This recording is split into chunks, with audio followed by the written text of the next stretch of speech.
of supports because the amount of impact you can have with it is amazing. Also, it's Lehens and Carrier that aren't really allowed to play it because they find angles. Yeah, like the light's perfectly fine, right? No, you can give it to Delight. I think there's more scary things that Delight can do, to be perfectly honest. If he's on the Alistair, that's at least third tier for the things that Delight can do. I think that player is just extraordinary. As Sejuani going to be banned away. Grizzly has not won a game on this champion so far, but they're still respecting it for that duo potential with the Yone. It is very telling, though, that they want to B1 Kai'Sa, because KT, I hope it's Tristan. This is Tristana, no? I would agree, but I do think that Humble Life, Viper is perfectly capable of playing Kai'Sa, and I do think that aiming on the Xayah... No, there's too many AD open. Which is the main reason why I would This expect is it to be Tristana picked up here, and not giving the... that would no be way. I love that. And they are going to just straight up lock the Rakan here for Lehens, so giving him one of the strongest supports in the current meta for sure, but this does mean that you can Kai'Sa Tristana here on Humble Life, and Zeka has looked very strong on the pick. Very true. However, what's today's garlic fucking sleep depravity, man? And Nocturne Rakan has been absurdly powerful. Ooh. So Azir is going to come in for Zeka. Azir, okay. BDD, of course, BDD, a fantastic Azir player. Zeka has defaulted to Azir quite a lot in a lot of their games. But an interesting choice with Tristana still on the table, like you were talking about. Grizzly going to take away that Xayah just to deny the combination of the two. But this is kind of playing into what we were talking about. And we'll see whether KT do decide to go down that Nocturne route that has been successful in the past. Although not necessarily for KT when they gave it a crack. Yeah. Wouldn't blame the pick, personally. Yeah, there are a lot of options here. You can either, especially with Rakan, you can lock in Kai'Sa Rakan in lane, kind of whatever, but afterwards, obviously, an incredibly strong combo. You can go for more aggressive styles, you know, pick up a Viego, something that Cuz has really excelled at, and mechanically is extremely strong on. Rip him out on team. Is something that came back yesterday, and actually, I love into Azir Xayah. I think that both I'm just gonna let this struggle. draft play out and see what's up. Clear sign again of what we have seen over the last Zeri's common mainstay into Xayah. Is that the Kai'Sa actually dropping in We're not super big fans of Zeri on this channel, but but going to pick it up. Instead, going to be the Zeri here. Aiming is one of the few people that has had success. Xayah has kind of warped it, especially with players like Viper and Gumayushi who have been so incredibly good on the pick. Grizzly could potentially be going towards the Poppy. I think Kingen has actually played more of it so far, but still leaving that Because we'll see the Viego under by 10% by himself. Something that can honestly, it might be more. Effectively. Yeah, I actually really like it. It might be more. Good against Rakan Viego. It pairs well with the Azir, but because you're on red side, you also keep the possibility of like you lock in. This is like something ridiculous, like 13 in 1. Actually, no. So they can you can end up flexing, as you mentioned, the Poppy towards top side anyway. And it does make drafting a lot harder, as we're going to see the Nico taken away here now. Do they ban Yone? You do have Poppy, which is a decent tool of dealing with it, but we have seen yesterday that it is not a fail-proof way of dealing with the champion, as his Blitzcrank is going to get taken away here. Yeah, the classic life pickup that he didn't find a win on in the playoffs last time they played. But he has always been pretty dangerous on it. And he's going to be taken away from BDD, one of his highest win rate champions so far this season. Leaves so many things up and available. I think KT would absolutely grab themselves a Tristana if they would... in before BDD Veigar. BDD Veigar. So, interesting that Harmonize Esports haven't really addressed it. Tristana Gragas could obviously come in, although it is something that you wouldn't necessarily like playing into Poppy. It'd still be able to get through the lane just fine, I assume. BDD, yeah, the one thing with Tristana, as good as it is, I do think it doesn't pair that well with the Viego. All of these champs are pretty good, honestly, against the 3 that is showing. Really important here, but with the Poppy already they're all weak against champs is also going to that have range. Considerably worse. This is really interesting, because this means that you give away, you give up the flex potential here, and the opportunity to get a counter pick in for Kingen, and instead give a Life. Now, Life does have a couple of weird picks. You know, he's the set support, the Jarvan support guy. All right, give it to us straight. Talia Jax. A bunch of times, which I'm just mentioning. That's the Xerath, okay. The Xerath is coming out for BDD. I believe this is the first time he's tried his hand at The enemy has so Poppy far on this season. Azir. It's not the greatest Jax game. One of the worst Jax games. Even been dating back to the CJ Enters days. Then before Keen just goes fucking... Lehens, what is he locking Quinn in is for also Keen? rough. The Bro, it's hard to Renekton pick a good top laner here besides... Okay. Yeah, Ornn. This is, I feel like we have definitely pivoted from KT, aiming for more for that later stage of Zac the game. support? That's a Zac. Zac Poppy into support. Xerath, yes please. Jax bad That anyway. seems True. difficult for Xerath to deal with. Yeah, it's not fun. We'll see though. Life would. If there's anyone. Yeah. It would be him, but it's not going to be the case. Not going to do it. They don't have special on Xerath without any commitment. Scheme on Humble Life, which I do appreciate. So, looking at the draft, I think KT's draft does have a lot of power individually, but when you look at how it functions together, I like the Humble draft a lot more. Kaiser just found a disabled in LCK. BDD is going to have. I do think Xerath into what is a pretty short range composition outside of Azir, right? And Xerath obviously outranges Azir. Xayah into Xerath, we've seen really struggle. That part, Zeri just has a stronger lane when against I look at how the early Xayah. skirmishes are going to play out, imagine trying feel like people to 3v3 early on against Renekton, Poppy, have gotten- you know, maybe a Leona roam and Azir, and you have Viego, Ornn, They've kind of made Xerath. it clear. It feels a little clunky. I think that individually, the KT picks are quite powerful. I think, you know, for example, Ornn into Renekton. That That's a good matchup. teams care too Xerath much into about Azir. Kaiser That's a being good with Dirty. matchup. But when looking at the draft I've seen the cohesively, XQC drama. It's wild. I'm very curious to see how KT is going to Is there execute new on it. drama? Yeah, I'm interested in I how only it read his takes interacts with about the Xayah pick doing as well, reaction because I think content. The Featherstorm is very useful when it comes to dodging both of these solo laners' ultimates, but it's not going to be able to dodge both of them at the same time. So Rite of the Arcane is possibly going to be a way to just either push Viper out of lane and send him back home to give priority over to KT, or it gets a Featherstorm, and then you can engage, because they won't have that, and then the Call of the Forge God becomes a whole lot more valuable. It's really interesting how this Xerath is going to warp this game, depending on what position he is in. What's the lore on XQC drama? Still 100% win rate so far this season on the Renekton, and that is terrifying.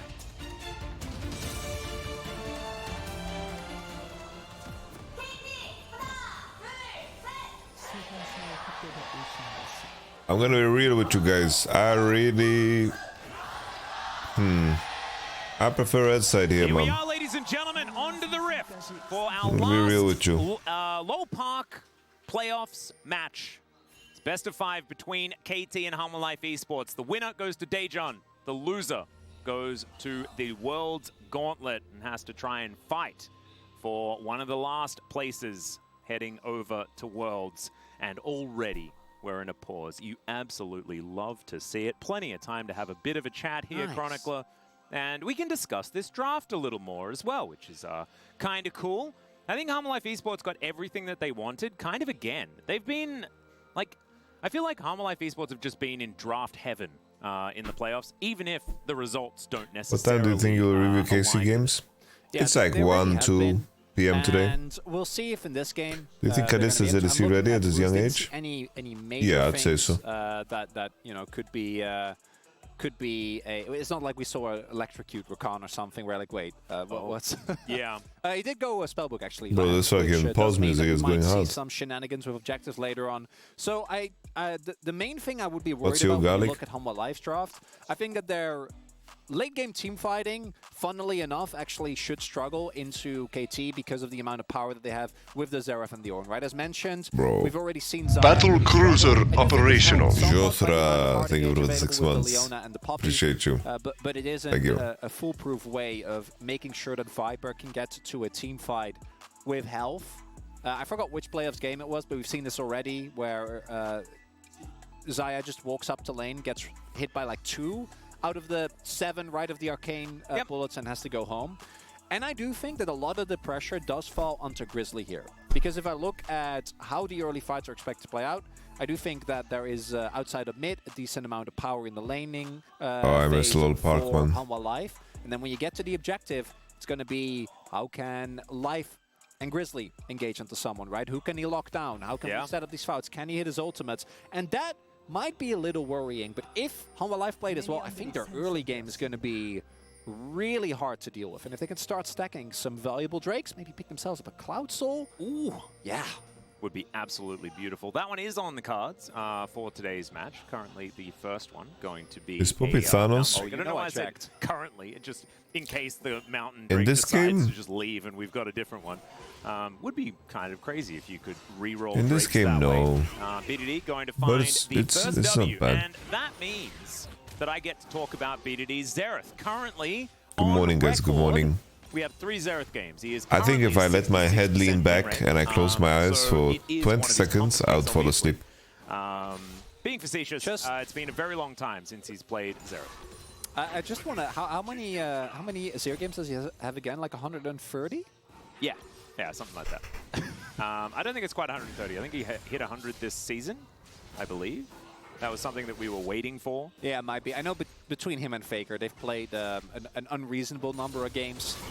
And also, Zeka has pivoted his rune setup to kind of try and deal with the Azir. I'm smart and as we see here, great actually, / big. That's pretty interesting setup. We're going for unflinching as well as gathering storm. So Zeka still looking to be getting a lot of power as we go later. Yeah, here I think big responsibility on the mid laners, and then I kind of like the Renekton. Although between Rakan and Ornn, there's obviously Like if BDD is strong condition this game, he can completely win in this game.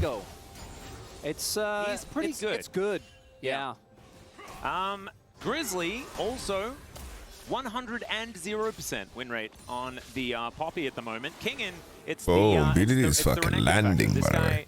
He is He landing. got his hands on his Renekton in the series against DRX. That was definitely a win. And Bro, I had to do a double take. My brain was like, damn, Viego is fucking diving tier 2. This, of course, Cuz has lost 1 game, but And that's of course I'm just being a make it silly goose. definable, you know? Just making sure. Yeah. You know, keeping it honest. And interesting there, I think it was trying to circumvent the ward. They were seemingly aware that there was a ward somewhere, but not exactly where. Will still get spotted on the camp.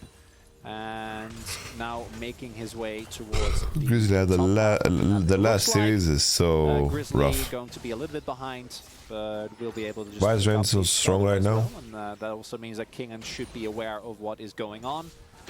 Simply put, his power is just so damn constant. Right? We already see that Viper and Life are doing a great job here. You are going to be feeling great in that bot side matchup. Mid is obviously going to bleed a little bit, so if you can get bot side prio and get some early objectives through that, going to be feeling a lot better. As we do see the pings go down, seem to be aware of where Cuz should be. Yeah, Kingen actually coming down for a ward. Oof, that timing does just about misses that one. Nice little knock up there from Kane as he does take the cannon and parks this minion wave on the turret. You can see with that ward down in the brush, Cuz not going to be able to get on over to set up for any sort of dive. And this is really good from Home Alive, because by far the biggest issue they had in the previous game was Peanut in that game completely taking over Grizzly's jungle. And there wasn't a whole lot you could do. With the mid-prior that BDD has been able to generate, there definitely would have been windows to try and get some aggressive plays going.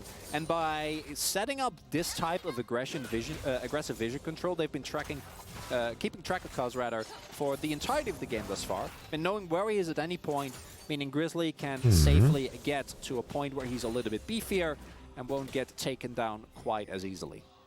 Yeah, and aiming, he's doing all right in this lane. You can see down by about 9 CS right now, closer to 6, so about a wave. But I don't think it matters that much. I imagine that KT will just sort of leave him to his own devices and then hope that he can get a few burst fires in team fights later on. Play towards topside and play towards Cuz and BDD, doing a large portion of the mid-game damage with aiming, being able to come in the later stages, take as much pressure off him as possible, I think is a pretty good way of looking at it. It's been how the Zeri has been utilized by KT so far this playoffs and this season, and I'm hoping that that continues if you are a KT fan. Home Life Esports, on the other hand, it's about protect the president, and Viper will be able to do a lot of consistent damage in the late game as well on this Xayah.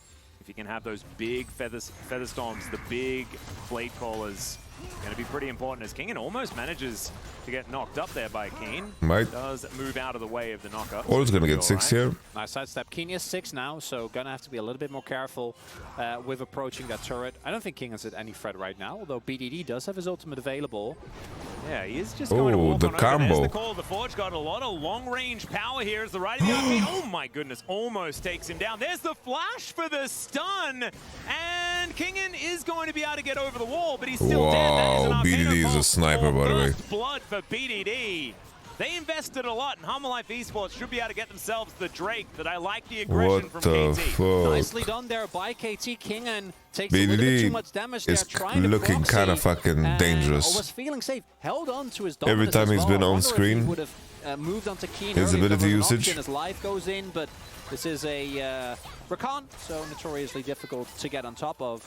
And really nicely done here by BDD as well, actually utilizing the global pressure that the pick has, getting himself 2 stacks on Darkseal, plus some early Kingen has gold here ult, you know? on the Xerath. Yeah, does give Zeker a little bit more room in I the felt lane. like Kingen had more Does room get himself to a little bit further ahead, but David you can see Blaine one this shit, step you know? back does come through, and Zeker kind of feeling the pressure. These guys have got Has base gone too. for just a blue rock as well. That isn't the as worst thing the possible here for Mercreds. that side. It's low pretty decent. damage, Like, it's okay. For his first back, and I think BDD's Obviously, Xerath is very happy to have the skill, but sort of situated. like Ozzy got a clean base, and actually we see Viper also going for tier 2 Renekton roots. kept Into ult, Xerath, and always going to feel really good, specifically Renekton did because take the wave everything that he has before, is so he skill didn't shot, lose the extra minions. mobility and movement speed provided should help you out. Xerath when also flashed. looking towards maybe some of the skirmishes where BDD will have an impact. Because yeah, Kingen's playing a game of bullet hell, and he's not doing a great job.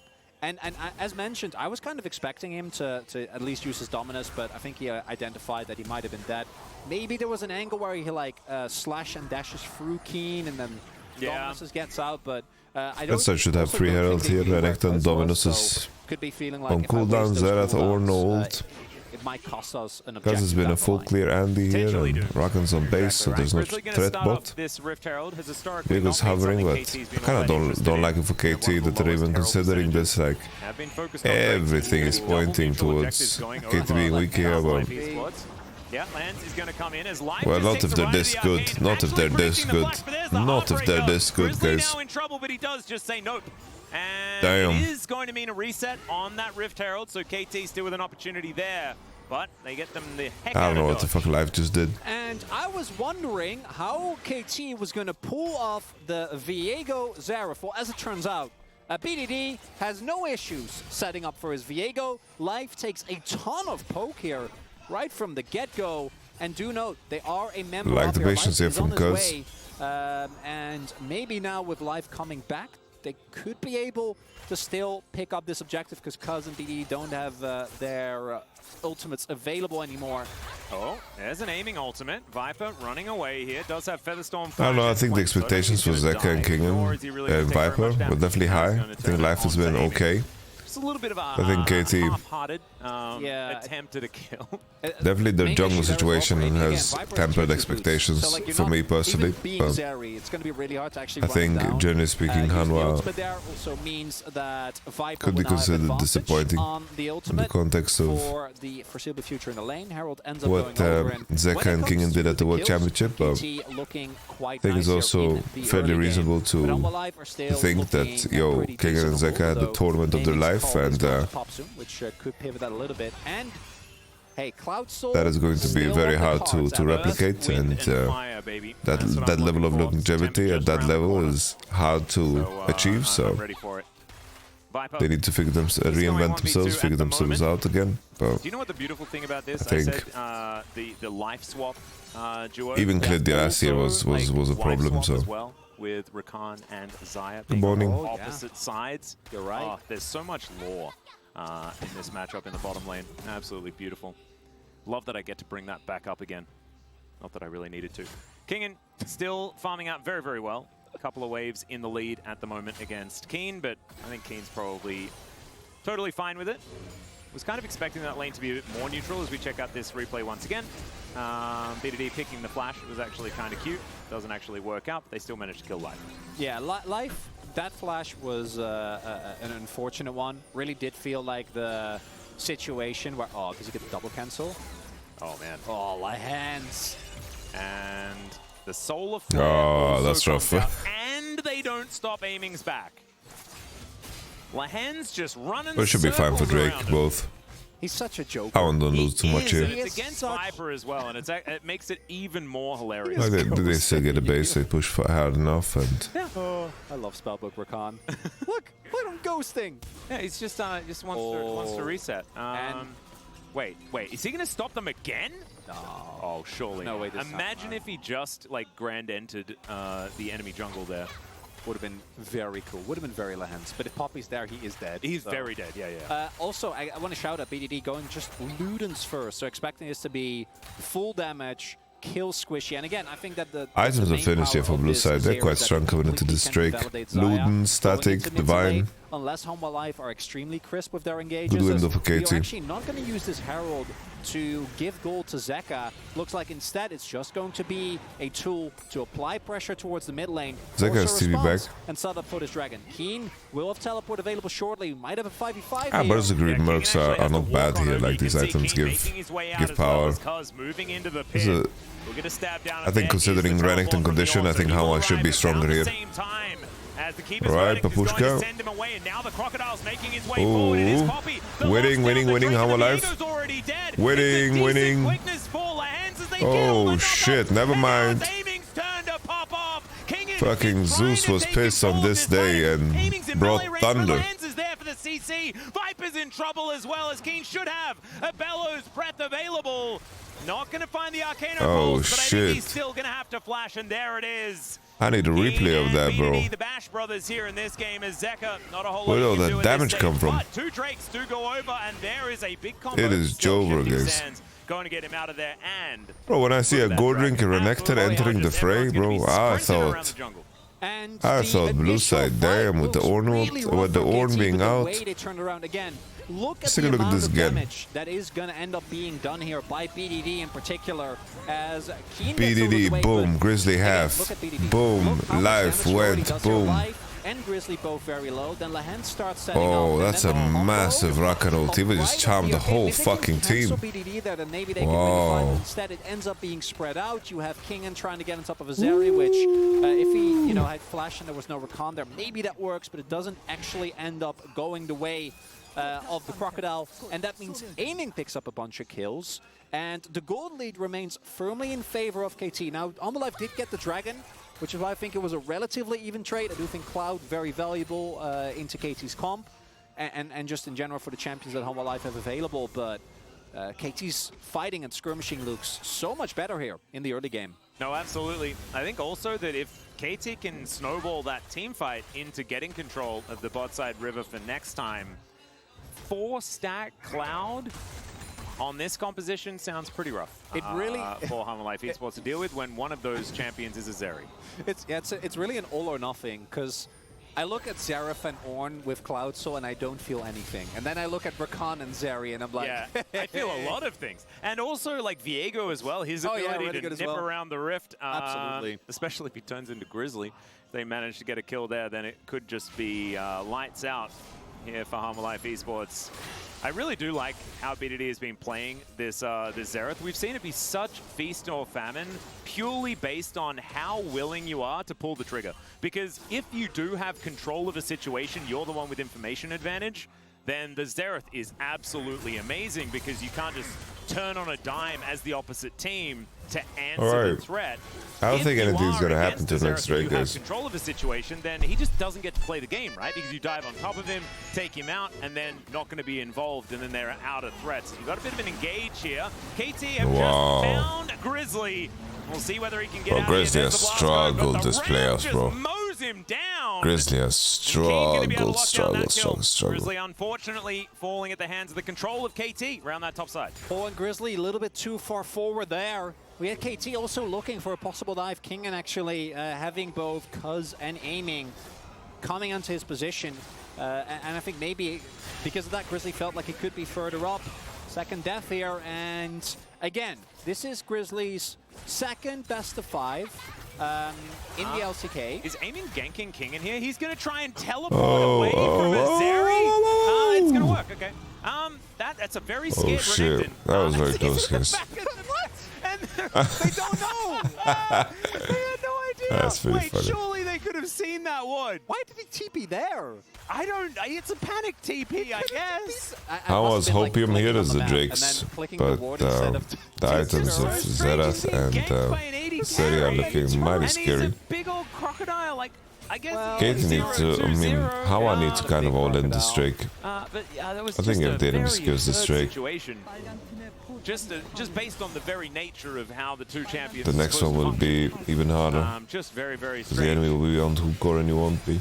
It's a little silly. It does show the game state right now, though, as Kingen is not the crocodile that he's used to being. Remember, 100% win rate on this champion. The guy has been absolutely phenomenal at the croc. But Keen has done a pretty good job of just keeping tabs on him in lane, and then in these team fights, it really has been Kingen copping the brunt of it. So 1-0 for Keen as well.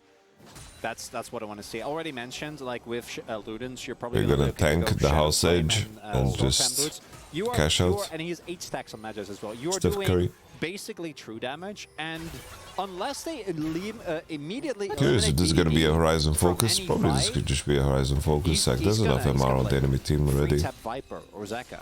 to And it's not even like skip Grizzly Shadow or Flame. Life are going to be in a much better spot. Horizon We also Focus see, into Void. as mentioned, aiming sitting on a He is absurdly colossal fed. lead here. Yeah. Like, and this is the sweet spot for KT. Like, KT loves it when aiming is accidentally the hard carry of the game. Yeah. Because they didn't really play around him, right? They played towards topside. They took down Kingen early on to make sure that Keen's lane's going to be okay. But then aiming is just the benefactor. We're certifying these Zeri moments in the early game. And that is where KT is really flourished. This is really twofold. I want to give credit to KT for how aggressively they're pushing the leads in lanes, but also have to criticize Homa Life. I receive they are not getting tier 1, anything. you receive Like, tier 2. the previous plays involved you Out of Grizzly the getting trade. caught on top side, while Kingen was zone of a wave in bot. Then both top and mid fall down as... Lehen's Okay. not going to be able to find Viper there. Does make it out, so at least he doesn't die. Still Yeah, he gets hit spell with the book. Featherstorm. Doesn't need flash. I like that Lehen's like waits a second though to see if he gets an early Featherstorm out of Viper and then goes in. Instead just decides to get the Featherstorm anyway. It's kind of Base Horizon focus. No fucking Rylai's crap. But yeah, I want to see more out of Homa. They're kind of just letting KT take everything on the map. Would you like Rylai's into You know, Zanya? Grizzly gets picked off. That's definitely rough as... Oh, the Keen TP. I feel like Horizon Focus is an underrated item. Ornhorn, and in it comes. He gets the knock up there. Is just not able to walk He it out. His life has a little no too life. slow on this Leona. And it's not over yet. Right at the arcane, the DDR. And Zaya has no trying ult. to play it, but all has to flash to get out of the way of the grand entrance. But here into the back line, it's the heartbreaker because as he dives forward, Zeka has to flash the wall. Alright, KT's But now back, it's baby. cleanup time. You ain't getting away from this Zeri as there is a whole bunch of kills going over the But they coast. looked He fucking picks one Bob up in Marley the form crispy of against Zeka, T1 in and game I 1 think too, this so... game is all but over. This, I would agree. both game Yeah, ones of KT the look like some composition, to regular me, season looking at games. it, I think the late game was always going to be theirs, but I have to give them credit for how well they were able to pilot it through the early game, right? Getting BDD ahead, getting Cuz a couple of kills, and then I just finding want, one or two big fights where like KT on form From that point on, I don't think Homa Life have to, a whole lot to say. In the moment you start I want the falling KT on behind, form versus even the though T1 on Papers form, you looks like know? a good teamfight comp, it's just so over the long range engage of I feel like KT kind of underperformed in the T1 series. Zerafilt, Zeri, Rakan, and then the hard engage that's provided by the rest of the team is basically impossible to deal with.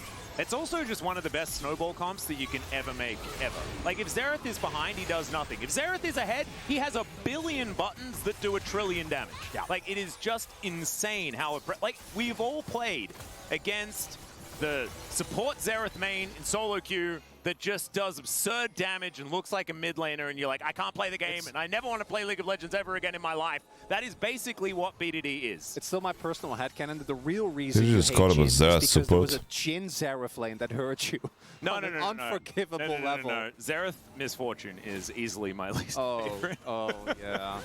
You get hit by a stunning orb and you're just instantly dead and you can't play the game. And my hands aren't good enough to use cleanse properly. This is, you know, Very relatable. some stories from not necessarily the highest tier League of Legends, but still ones that I want to share. As Kingen could be in trouble once again because Aiming just loves ganking the Crocodile. The Dominus comes down, and King is just going to have to try and walk it off. Yeah, it's very hard. KT, nice. Zeker is going to come in. Aiming just says, run the rivers, guys. They run the rivers. They are stronger 2v2 everywhere. There's just not a whole lot that Hammerlife This is a 3-level gap at the jungle, guys. 3-level gap. No one has ever done that in the history of League of Legends. With Lahens and Keen. That 3-level advantage. Really allows you to engage whenever you want. And Cuz is on Viego, another one of the best snowball champions. And if Zera gets ahead early, we all know what she can do. And so the fact that KT have had the early game under their control makes it all but impossible for Hammerlife Esports to do anything. I have killed more men with words. To me, the Hammerlife comp works when they are playing on the front foot, but Kingan got put behind early on, right? The early skirmishes didn't actually end up working out as obviously, just going to get taken down. There's nothing you can do with Zeka. Aiming is like the only legal Zeri on the planet. Aiming and Keen. Keen hasn't even started giving out ornaments, by the way, so this game is... Oh, dear. Yeah, no, it's very dumb. They're going to let him live. Well, Solo Flare. Oh, Leono, Solo Flare. Not that. Walk off the right of the Arcane. So what's the wrong of the Arcane, I guess? Yeah, Life and Grizzly... They don't have like Turbo Nash like we see in a lot of cases. Obviously Zeri does a lot of damage on Nash, but they have vision on Zeri and can judge her position by the last time they saw her. Then Nash isn't super easy for KT to just slam. Sure, they could play for turn and position Rakan like deep into the situation, and maybe they just like one-shot the enemy and like harass them down. But then it really needs to be a turn angle. It shouldn't be like a burn Nash unless they have information that allows them to. Grizzly's second best of 5 in his life? I don't know Rakan's on mid.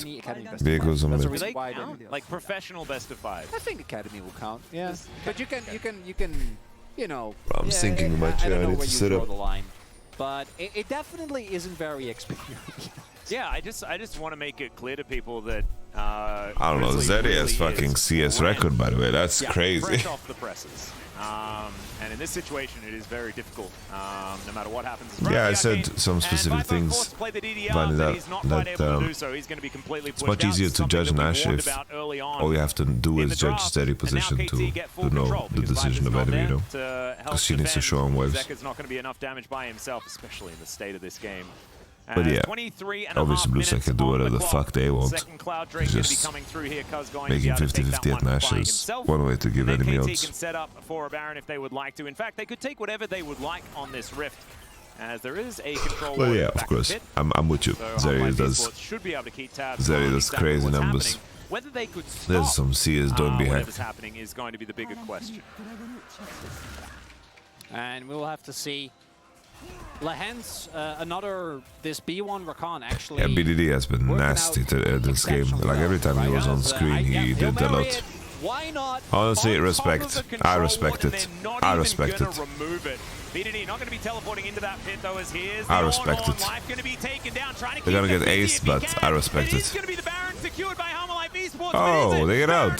They're trying to get themselves out there. They managed to get out thanks to the Cloud Rift in part, but they are going to be able to delay this game a little longer. Can Zeka make it? That's going to delay the game quite a bit. Oh, Aiming. Oh, he does find the extendo beam. Does manage to skate his way out, but now he doesn't have any mobility. Decent DDR. Bro, last shot's going to get in there. they're endless. The rain never stops. Ultimate. And KT should be able to now push through. And even though we say that they get out if you lose members, KT should still now be able to use this man advantage to break open the base. Yeah, that's going to be a negative Baron power play, unfortunately. I do think this it gives Hammerlife more not time normally. because sieging into this isn't really going to be a possibility from this point on, as long as the Baron buff is up. But that buys you like 2 minutes, and to what? I don't think it gets a lot better. As we do see Life gives his life here, just to make sure that Cuz doesn't make it to the pit. Nicely done. And obviously, that means that... no, I didn't do KC review. I think it went down relatively low nonetheless, so comboing not super clean there. But then here, crucially, we don't actually see Alright, let's see this POV. I'm kind of interested. He's just painting. He's got his Wacom tablet out. Alright. And But the camera control there was BDD is an artist. A bit mental. Look at him go. Love to see it. Oh, got his easel. That's what he's painting in. That beautiful little book there with a 10 next to it. 307. I think I know who's front runner for my POG. Oh, I don't get one. I already put it down. Okay, it's on the table. Yeah, don't you worry. Beautiful. I already put it up. Do want to give a shout out to Lahens again. I think Rakan is. Oh, they already voted POG before the game was finished. I kind of hope the BTD runs it down for the Lulz. Oh, okay. Life, dance, revolution. Bro. Gets hit with the last one, but otherwise the amount of fucking bolts that are flying just feels so unnatural. As he starts ulting, you hear the music. Yeah, Zumba instructor Xerath. That's what we need. We are going to see this turret getting taken down extraordinarily low. The Baron is, I mean, it's up to it was almost up to a positive power play. But they broke through even without Nash. It looks like KT are the ones with Nash. Not a lot of control. Emperor's Divide is just going to be dodged here by Cuz, who presses an R button to go untargetable. That's going to work out for him. Kingen is... Yes, Baron buff. Yeah, he's doing some Baron pushing. And before we're going to see like some How Alive wizardry. They're going to like TP into the base and... in 2 spots. But Kingen might be no, able I to respect. Himself. He does. Gets an inhibitor turret. There we go. Not going to grab the It's the best thing they could have hoped for, because this Renekton will be contributing absolutely nothing. That's a gold positive. I prefer a little like Xerath upgrade here, but I don't mind Flicker. Well, Aiming and Lahens, they're like, no, we're not walking up there. Aiming has decided that he's a jungler. That is how he's going to do it live. Don't do it live. Oh dear. He is Leona, gets to press W, but look at how many friends are here as well, because there is a Xerath with Rite of the Arcane available, and that means that you are fighting way more than just Lahens and Aiming, who are just going to take away this inhib. So it was a valiant little effort there from Kingen to get some side laning done, but they still lose 2 inhibitors. Map control absolutely in favor of KT here as Zeka finds himself in front of Cuz, who is just very happy with this whole situation. And look at this. Yeah, it's just a gank by BDD from 1 billion miles away. It's 18 pages in the book. Yeah. Level 16. Oh, dear. Can't go to a side lane. Can't be done. This is definitely at least a chapter book now. Man, Viper only died once this game. That's about as good as it gets. 15-1 here in game 1. Well, Keeper's Verdict going to come through. That is going to evict the bottom lane. Wait, what happened to Just make Zika? their way around. Did he get sniped by BDD? I see his ult cooldown. Circulation of the drain for Harma Life Esports at this stage. It is such a rough one. Still, KT, beautiful execution of a really interesting comp. What happened to Zika? Together. They played it out to a T as well. Not something that could be please said show and about replay. how they played against T1 earlier on in the week. As Life not having a great game today either. As Cuz just finds Zeka, and he's got his handy Arcanist from the mid lane. Easy peasy. Very, very easy peasy. BDD. That's how I'm going towards anyways. Whoever loses here goes to Gauntlet. And I think most likely these teams will qualify. I do think Unless when Damwon we've gets their seen shit together. Mobile mages into Which honestly Azir, are words large part that of the I've struggle when uttered the Flash whole was down, season. So particularly with Poppy, you would expect there to be any possibility. I love Damwon, but I'm sick and tired of them playing A whole lot of games. space or opportunity. It's also when you have control of the jungle, when you have control of the map, you can be the Xerath and just not care, because you just constantly outrange. You can always make sure that you're not going to be hit by I did miss the replay, guys. Like I'm completely brained out, bro. And standing I was cleaning my cup of coffee because it's always just when a Xerath can be flanked from behind and I can't need to get my actually breakfast. space against his opponent. Holy shit, I'm getting That's when eatable you still run in real life control. again. But if you just have all of the information, you should always be okay in those instances, and we've seen that BDD absolutely was. This is like probably the most perfect situation for him to be in after how the early game went as well. Okay, I'm getting eatable. So it really does look great. Extendo Beam and Arcano Pulses flying through Fucking from over the omelette. wall here. I mean, not omelette, but BDD is eggs. just poking.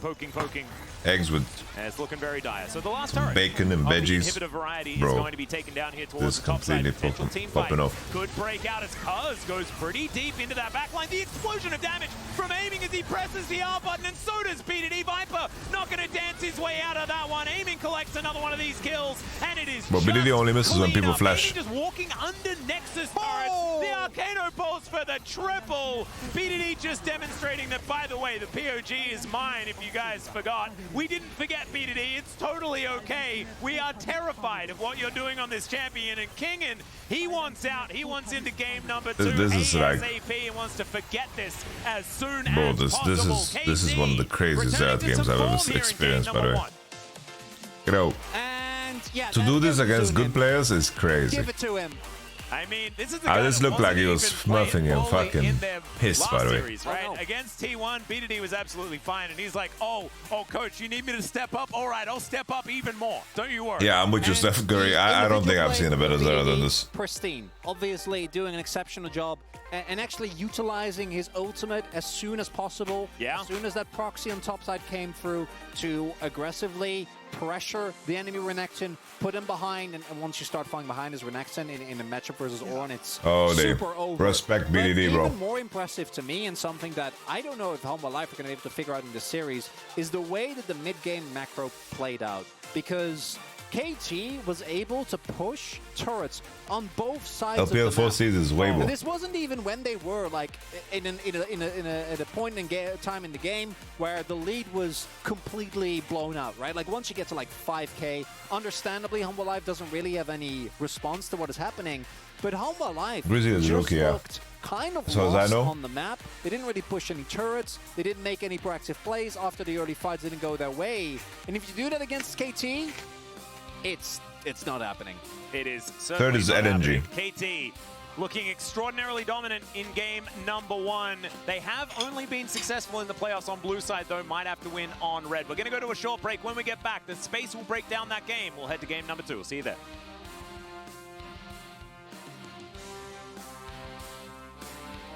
Did you sleep, mate? Barely, brother. I don't feel so good, bro. This breakfast is actually like, it's completely 190 in my mouth right now.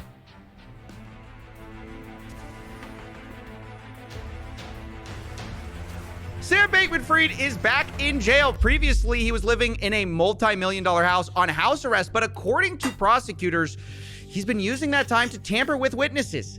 Twice. Oh, shit. Which, you know, is highly illegal, but I guess who knew a guy who stole billions of dollars couldn't be trusted? But even more surprising is learning the fact that he apparently has been talking about this show in between tampering with those witnesses on house arrest, which we're going to talk about. But first, if you're just catching up with what's been going on with SBF, it's been a while, and here's the 30-second recap since we talked.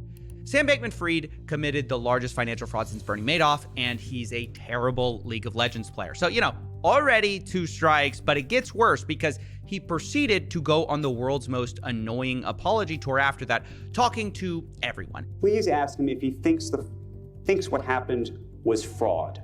I mean, I'm deeply sorry about what happened. Bro, the word fraud is just too funny to me now. Yeah. I mean, I don't think that's who I am at all. The reason it was so annoying is that Sam kept repeating how sorry he was that none of it was his fault. $8 billion from his company went missing, and he has no idea how it happened. He blames it all on his ex-girlfriend he hired, but that's not his fault either. He even tried selling that story to me back in December and accidentally admitted that he may have been commingling funds, which is a huge no-no. And when he admitted that, he got really mad at me, and he said this. But you have monopolized all of these discussions, CoffeeZilla.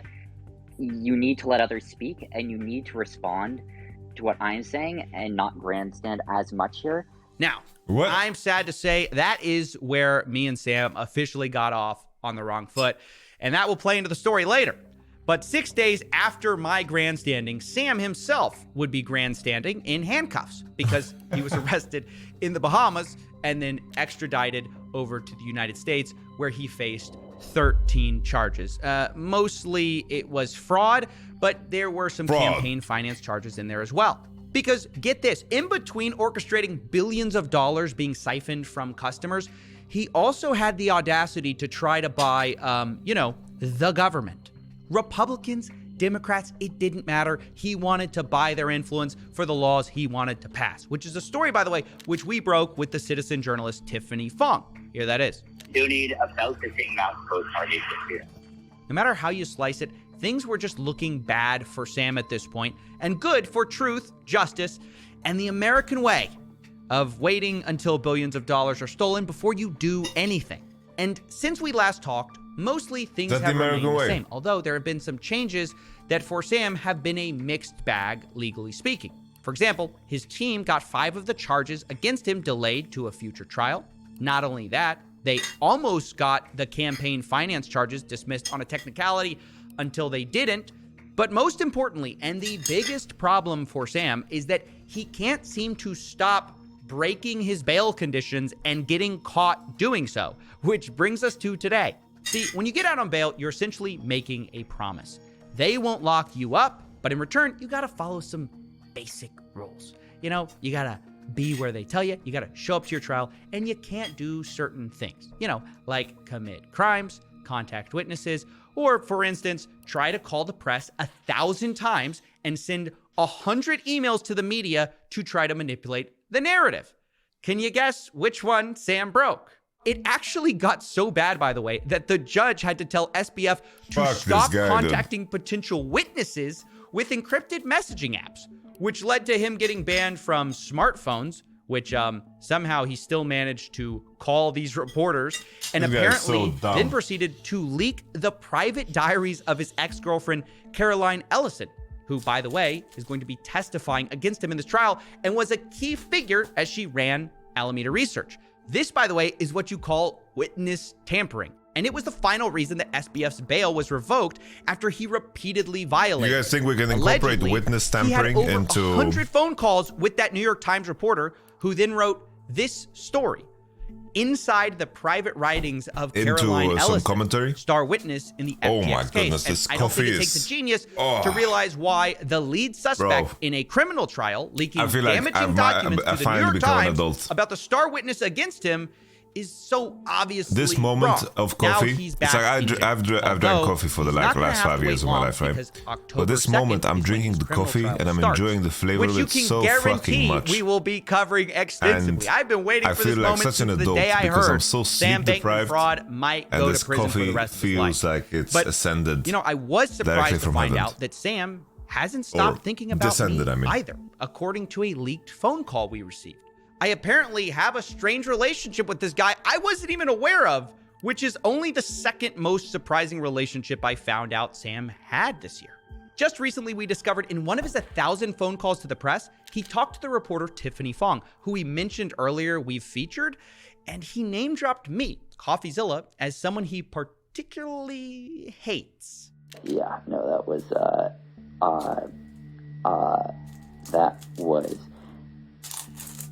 the other one I really hate. I think it's CoffeeZilla, the guy who yelled at me for associating with bad people. Now, I'll be honest. I feel horrible about this. Did I yell at Sam for associating with bad people? How could I do that when he only created the biggest fraud since Bernie Madoff? The poor guy, his feelings are clearly hurt. Guilt by association, it's just not fair. But I did wonder, who specifically was he upset that I brought up? He gave 2 examples. Dan Friedberg and Mark Cohen were his examples. How dare I use examples of Dan Friedberg being hired at FTX as their chief compliance officer, you know, Dan being a notorious lawyer known for covering up a cheating scandal in poker, where they apparently had a backdoor God mode where one player could see the other player's hands and no one knew about it. How could that possibly be relevant that the same guy who covered that up was also hired to Sam's company, which now we know had a secret backdoor used to steal money from FTX customers? Could it be that he was hired for his past, not in spite of it? Or maybe it's just coincidence that the same guy is now being accused in a new lawsuit of paying, quote, exorbitant hush money to a former FTX employee. All I pointed out was that hiring Dan Friedberg as your compliance officer makes as much sense as hiring Jack the Ripper to work in a woman's hospital. It doesn't happen on accident. But now I also want to talk about the other person he mentioned, Mark Cohen. I simply pointed out that it's the same lawyer who defended Ghislaine Maxwell, you know, the trafficker associated with, you know who. Which, you know, I'm not saying that hiring a criminal defense lawyer who defends the worst criminals makes you the worst criminal. Just like I'm also not saying that hiring a compliance officer who allegedly covers up potential crimes means you're covering up potential crimes. But I am saying that Sam really knows how to pick his lawyers. My boy really assembled the dream team. You know, it's like he hired the Legion of Doom and now is saying, crazy. Hey, it's like, why are you bringing that up? Why is that relevant to whether I'm involved in theories, Doom-related activities? I get conspiracy theories. Why am I really even defending myself? The whole fucking I suppose Epstein it's kind of saga, a badge bro. of honor to be hated by this guy, this fraudster, this bronze tier trash. Oh, but I can't help but feel a little sad. This fraudster, this fraudster.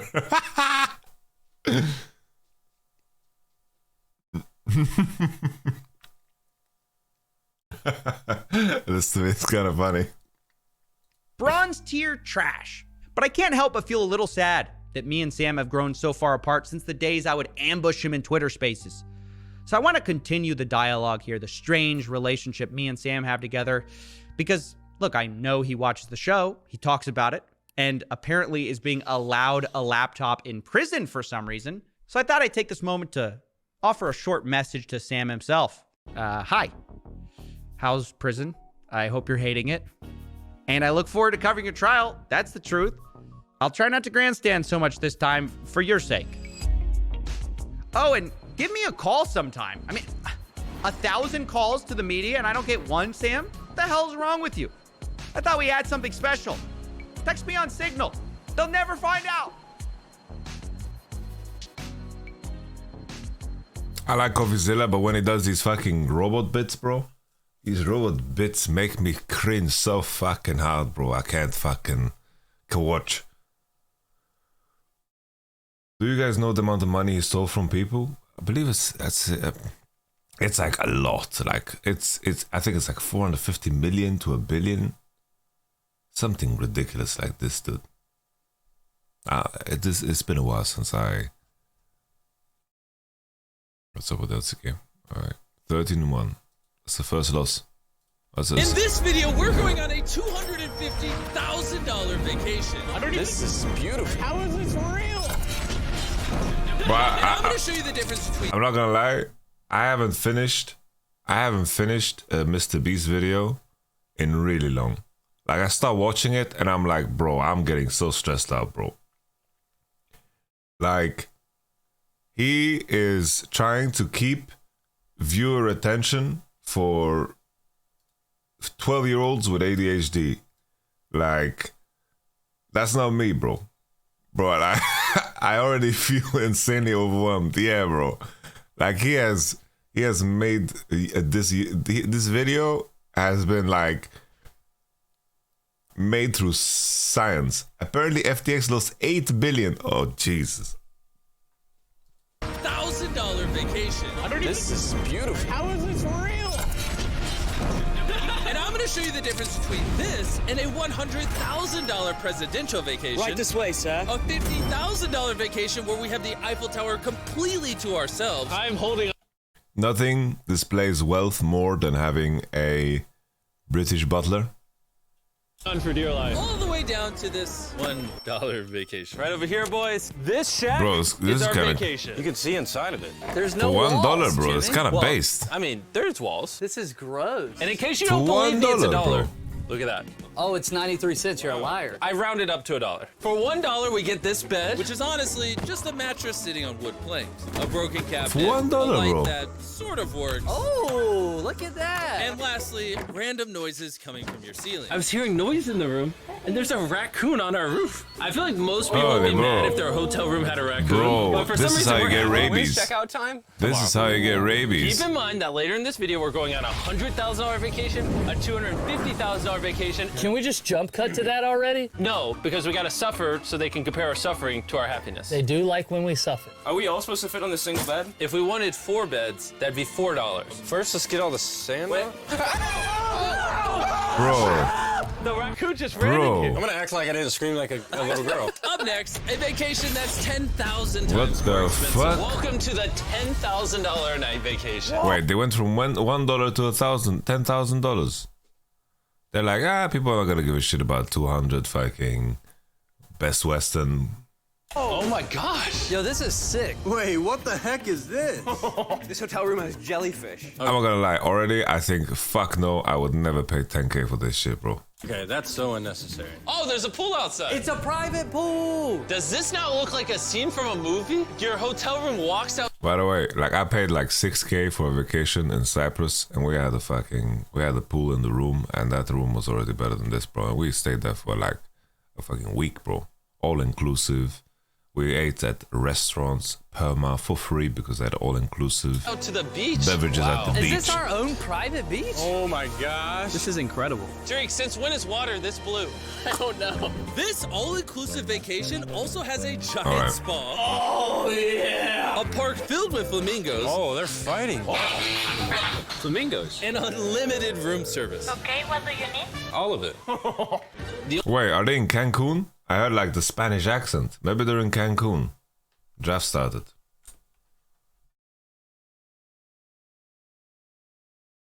So it's yeah. I think that aiming for a little bit more comfort sounds like a really good idea. Also, denying the Zeri was a way that T1 really capitalized against KT. And I think Alright, how my life are really committed to the Nautilus Alistair bands. In the bands is already 3 bands. Holy, Rakan first pick. It's just the meta, I guess. They are just making the Rakan first pick as strong as possible. It's just both teams have agreed that this is going to be the meta today. That would be pretty funny. Let's see what KT are going to ban away. They could just ban Rakan. But then they're walking into a whole bunch of scary first picks, and we'll see what is actually going to get through here. As last time around, the Rel was banned away, so the Rakan is going to be banned this time. Tristana? Now, Rel is going to be left up and available. Azir? Life Esports can freely pick it. Rel. Yeah. What is the answer here from KT?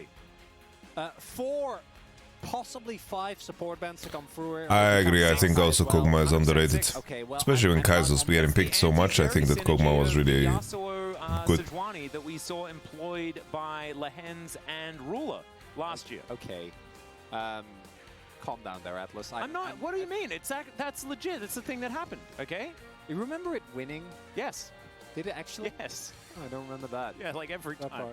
part. But Genji was absurdly. BDD a Azir. little bit better than everyone else. So are we picking yeah, Poppy? I think that the very obvious intent Poppy. of Live was to pick away the Rakan. So seeing it get banned is not a surprise. Better team with Grizzly.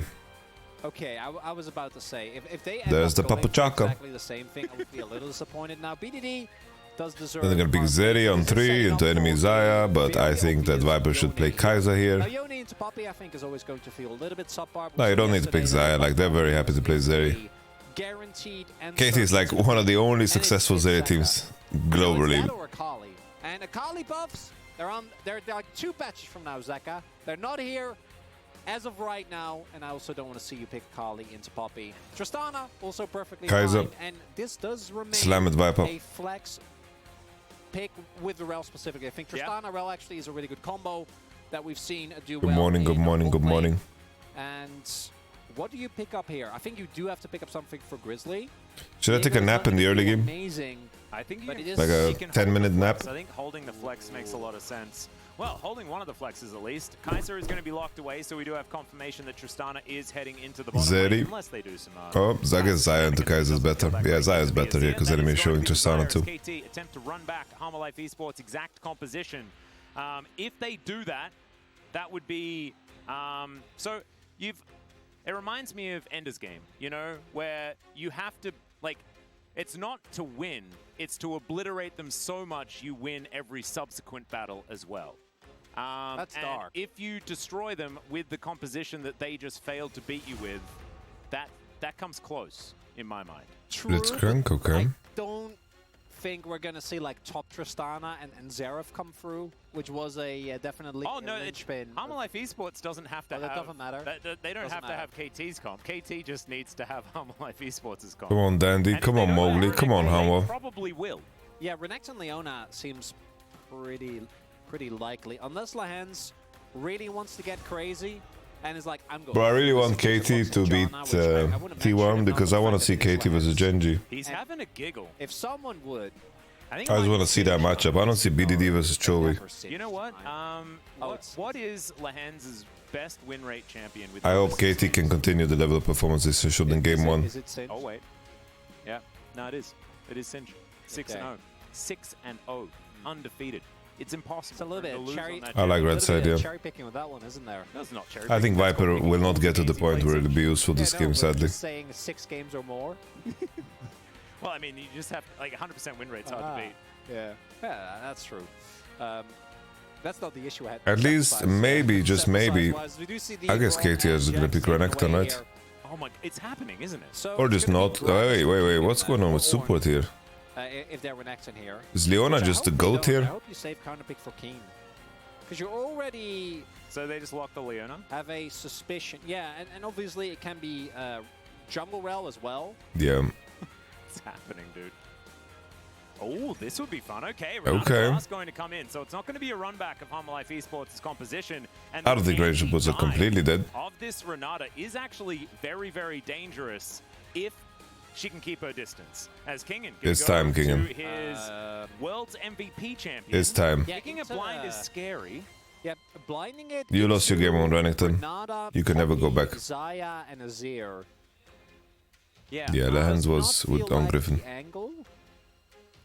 As it's going to switch the Renekton. So there it is. No. Back to his face. I mean, it feels pretty similar, to be perfectly honest, as Life, considering a Heimerdinger at the moment. See what they are going to do. Can pivot to a jungle, can pivot to a bunch of different things. Don't know about Annie. I don't see where that necessarily fits. So Annie's support would be a thing. Oh, where is that going? Circles! Okay. Circles, Atlas. And this means that Life Esports have decided to go for the KISS strategy. You know, the keep it simple, stupid. Just go for as many circles and I feel like Renata, like QE cooldown is so incredibly high. Going to be Viego locked in. So top lane Poppy here for Keen, who is just sticking on the tank hype train. On into is what Dom called it, Toppy. For the gentleman on the top side of which sounds fucking strange to me. To get through this champion as well. And Cuz back on a carry jungler to try and put the pressure onto Grizzly. And where is it? A Mumukai. Sloppy Toppy. Are we actually going to see Mumukai? I mean, that's what is your garlic? And this is Life, right? This is the guy Some sloppy Toppy. Wants to get on anything that can engage in the bottom lane. If you can like flash level 1 to get that Q angle that works out, reset your bandage toss, go for it again. That could be a whole lot of fun. Very interested to see how this one's going to go. And the Amumu is going to have to do some heavy lifting here. We saw in the last game that Life fell behind. This is definitely a we all in you, and either it works and we will know in the first 3 seconds of the fight, or you're going to get feather stormed and hostily taken over and swept away and not have the best of time. Bro, why can everyone make so beautiful signs? Bro, the signs are completely broken. Look at that, bro. Look at this drawing. Look. Every drawing is so insane, by the way. It's fucking Tom and Jerry, man. Pretty ridiculous. And Hanwha in game 1 didn't really give me the confidence that they can snowball a game. Now, if you can get Viper ahead and he can start poking, that does really pivot once we get to mid to late. But that is reliant on them winning the early game. And after last game, I don't know if they can. Yep, I also really love KT holding that flex of the Poppy until the very end, making sure that their Viego angle is exactly what they want. Mickey is OP. Are you on crack? This is their first red side win. It's the same person behind every drawing. Doubt. Doubt.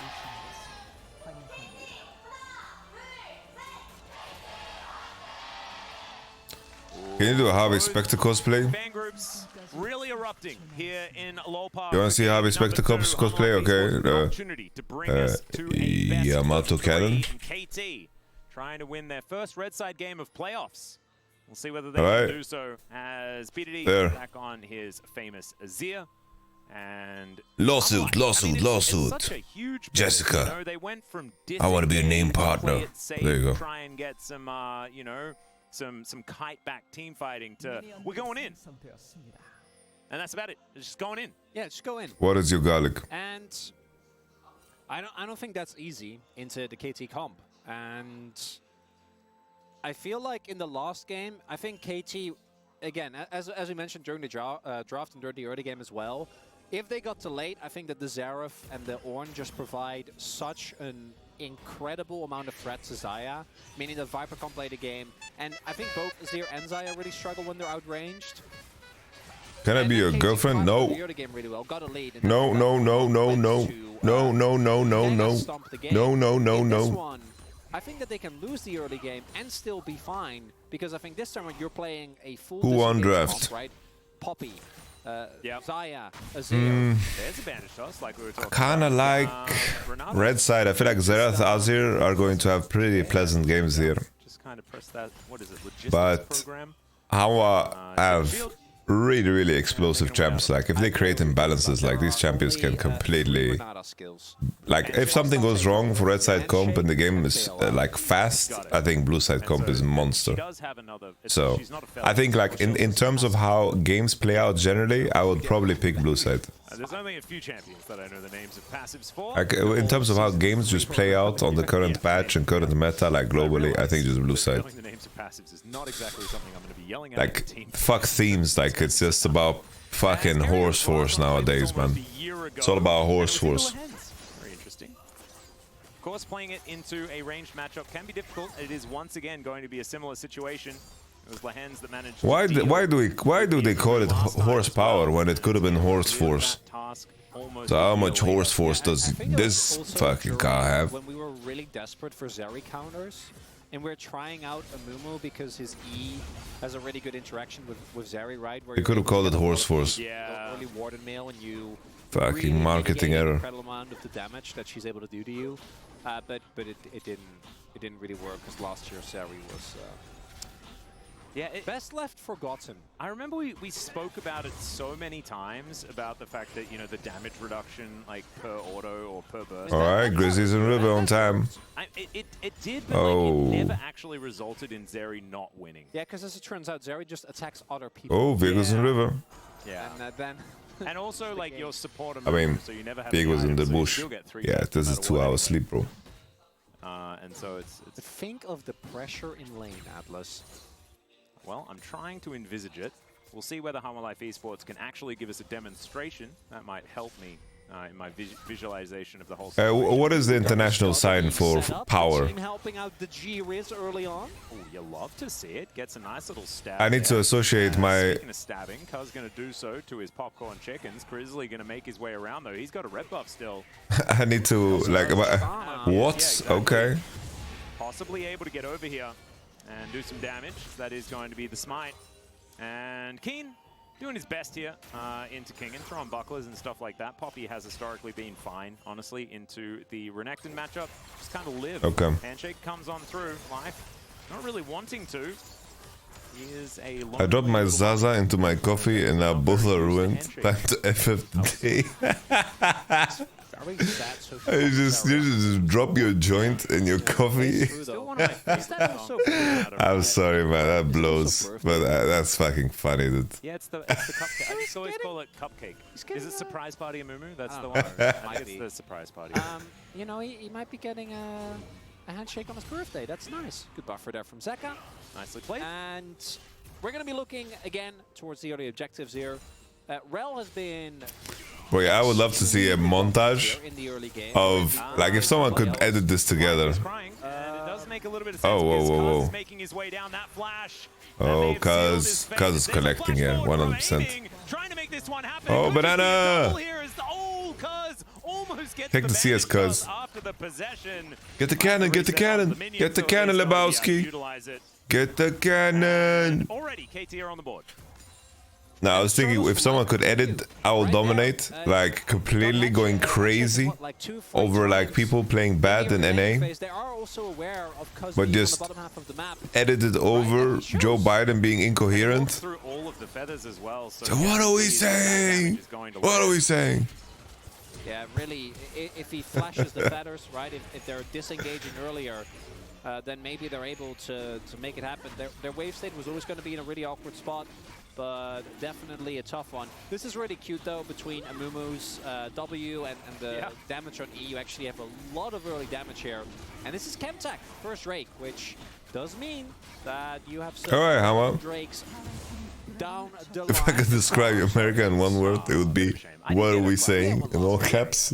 No spaces? Okay. We might get a Hextech Rift, my second favorite Rift, for all of the shenanigans with the portals. That would be a lot of fun. We have to bring back the arts to New York. Best additions to the game in a really long time. Like, I agree. It changes so much on like how timings work, how you can contest flank options. It's just so cool. Yeah, I also think that it's like, just to quote Valdez, you know, like he doesn't like Chemtech because it seems to detract from the action. Dissuade. Yeah, and I don't know. It just makes you be able to fight. I don't know, politics is so absurd. Like, politics is so absurd, bro. I do really like that. Now that we've spoken so much, It's just crazy, bro. Like, it's like, it's so fucked. 100%. As aiming does Like, some damage here. how is it real that companies can make fucking contributions to people's campaigns? AP build is the one thing that I think really changes Oh my how you look at the god. late game for Humble Life. Then all of a That's so sudden, funny to me, man. you are the one winning the stalemate, right? You're the one winning the poke war. You're the one winning. And the first game, look, land a W or two. yeah, Katie kind of stomped and BD had like the game of a lifetime, bro. They were ahead, and there was like a competitive Drake angle where Renekton had particularly with the Bull Drinker, builds, I think are 1 and 2 but slightly Life feel a lot and weaker. Grizzly, When you try to play like, a overplayed the unless you're fight, really and good at isolating targets, the Kai'Sa just doesn't have the Yeah. same level of impact, and that can really influence some of the mid-game fights, which, as of this playoffs, have just been kind of game deciding, right? There's been, what, like 2 or 3 games where we had a very competitive game. we are not bribing them. We are just contributing. I think that Humble Life Esports versus Gen G had quite a few games that looked close. Like you say, How it can does feel like politicians the game own kind of stock? just explode in one moment. And Gen G did How is that have real? ownership of all of those moments in that series. About 1,000 gold. The lead early after just first blood They can going own down. stock. And Cuz being able to grab that assist, trying to use that control. Like, bro, how can politicians be millionaires? What the fuck? So far here in the LCK, almost They always just able have, to get to they're pretty just decent early business leads. savvy. There have been a few examples of her falling behind, but not Oh that shit. and Grizzly, Nancy another Pelosi's example of husband that just happening. fucking beats the market every time. Of Cuz at this point in time, and of course the double scuttle helping out a lot. And also the Herald going over, they did have to give up about a wave and a half for Viper. Him and Life getting zone of the turret. I think Oh, this so politician they were already makes slowly moving speeches back. at banks Got spotted by Zeka, felt and gets comfortable, 200k for a way off. speech at a But it does mean bank? that aiming is gonna save Damn, much that speech earlier must spike here, already hit was the really, player. really rally the Viper is gonna have to at least shove troops. out one more wave, as he might have an attempt at a gank here onto Zeka, but with him being flanked by Grizzly, he might feel some safety. I don't know if that's warranted though. Yeah, probably not going to go 2v3, especially with Keen moving down the river. Kingen was on a reset, no teleport available, and it's looking a little bit dangerous, but still, I think the heist has already happened, right? Grizzly has already made his way into the enemy jungle, stolen away the Raptor camp, and so not a whole lot left for Humble Life Esports to fight for, so actually really nicely played, especially Zeka playing towards his top side, understanding where his safety lies. It also makes us kind of wonder, because in game 1, I do think that, as the casters pointed out, right, Kingen got That's us us. Renekton. We're the casters. Sorry, the Spacers. Okay. Yeah, we are the casters. Yeah, that's us. I pointed out that the Renekton was just left through the draft. As that is a... Oh, look at these minions arguing. backhand It stuff. looked kind of sad. I think maybe you want to set up for like a bad reset for Zeka so that they can't contest the dragon, but I guess. that would be my main read. I guess every mini wave is just minions arguing, but it kind of looks sad when it was like blue on blue violence, you know? Ultimate for the upcoming fight. No, you just don't get any value out of it. Do you know who's running against Biden? Trump is kind of in jail. If you're not Using it. He just needs to make sure I don't know, he's bro. getting as much value out of that as possible. I've spoken about this in reference to Hexsplash many times. And so that's the aim there. It'll get him prior on Dragon, that's for sure. And we'll see if it gives them enough time. Yeah, it's a plate as well. Plate as well. Because it does mean that the hostile takeover will not be available. Life does still have Curse of the Sad Mummy. Alright, no Divine Sunderer. Kraken finish. Static. If they can layer enough I think Hawa has some good odds here. Ooh. Ooh. Wait, Zika had no E. Wow. Viper's holding spell. Oh, it's over. It's Jover, by the way. It's Jover. But Viper does have a block It's cone, actually and he's gonna be able to Jover. make it to safety. It shouldn't actually allow them to have any control over this dragon, though. KT just kind of relentless this game. And that's the type of disjointedness I was talking about. Life going in by himself, that's not enough. You need to layer some damage on top Bro, I of this. just fucking...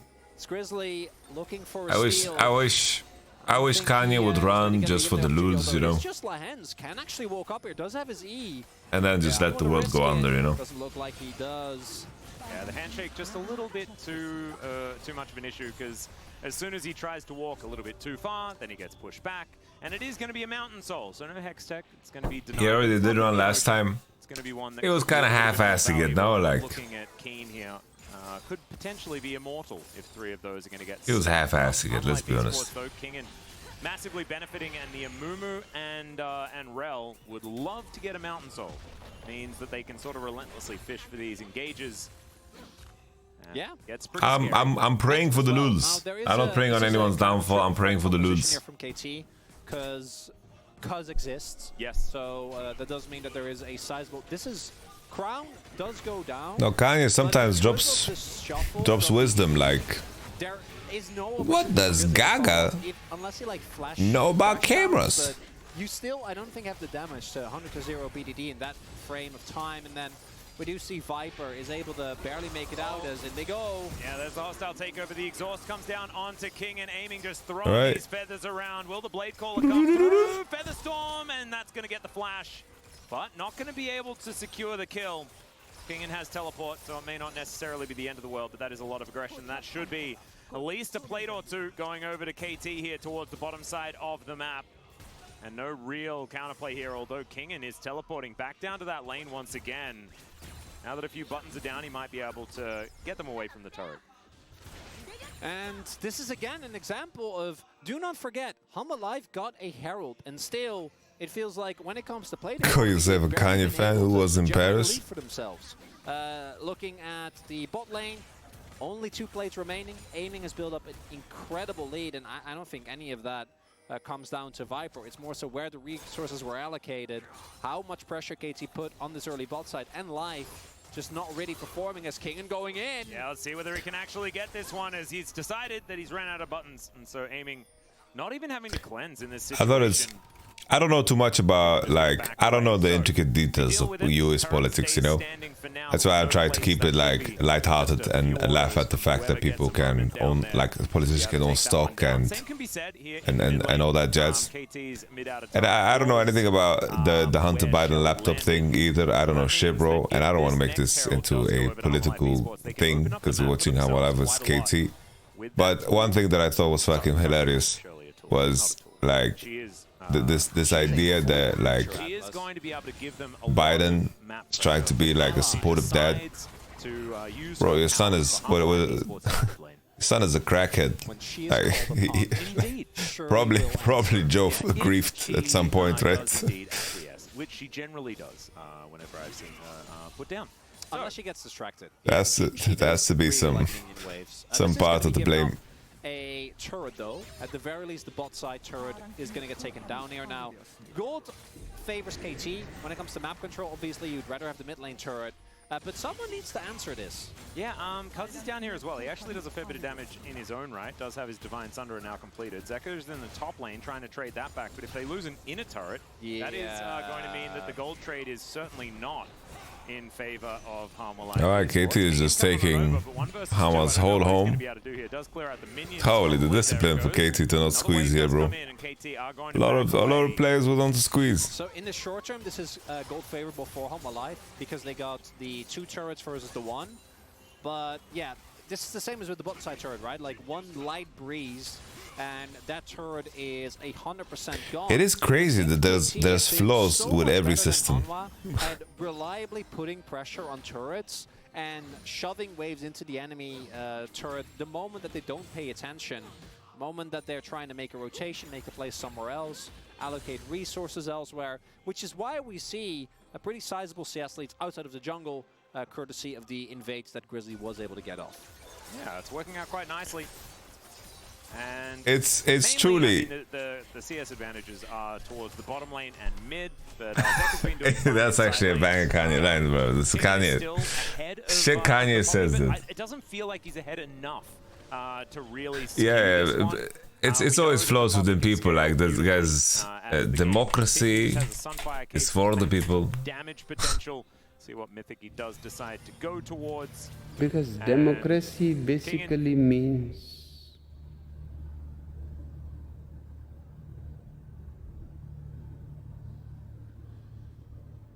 government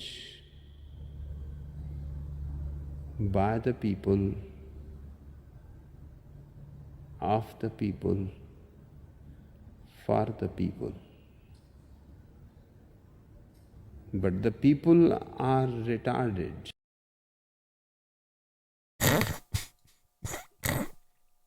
As well, the Poppycopter going to be important here as Cuz can find this ward, clears that one out.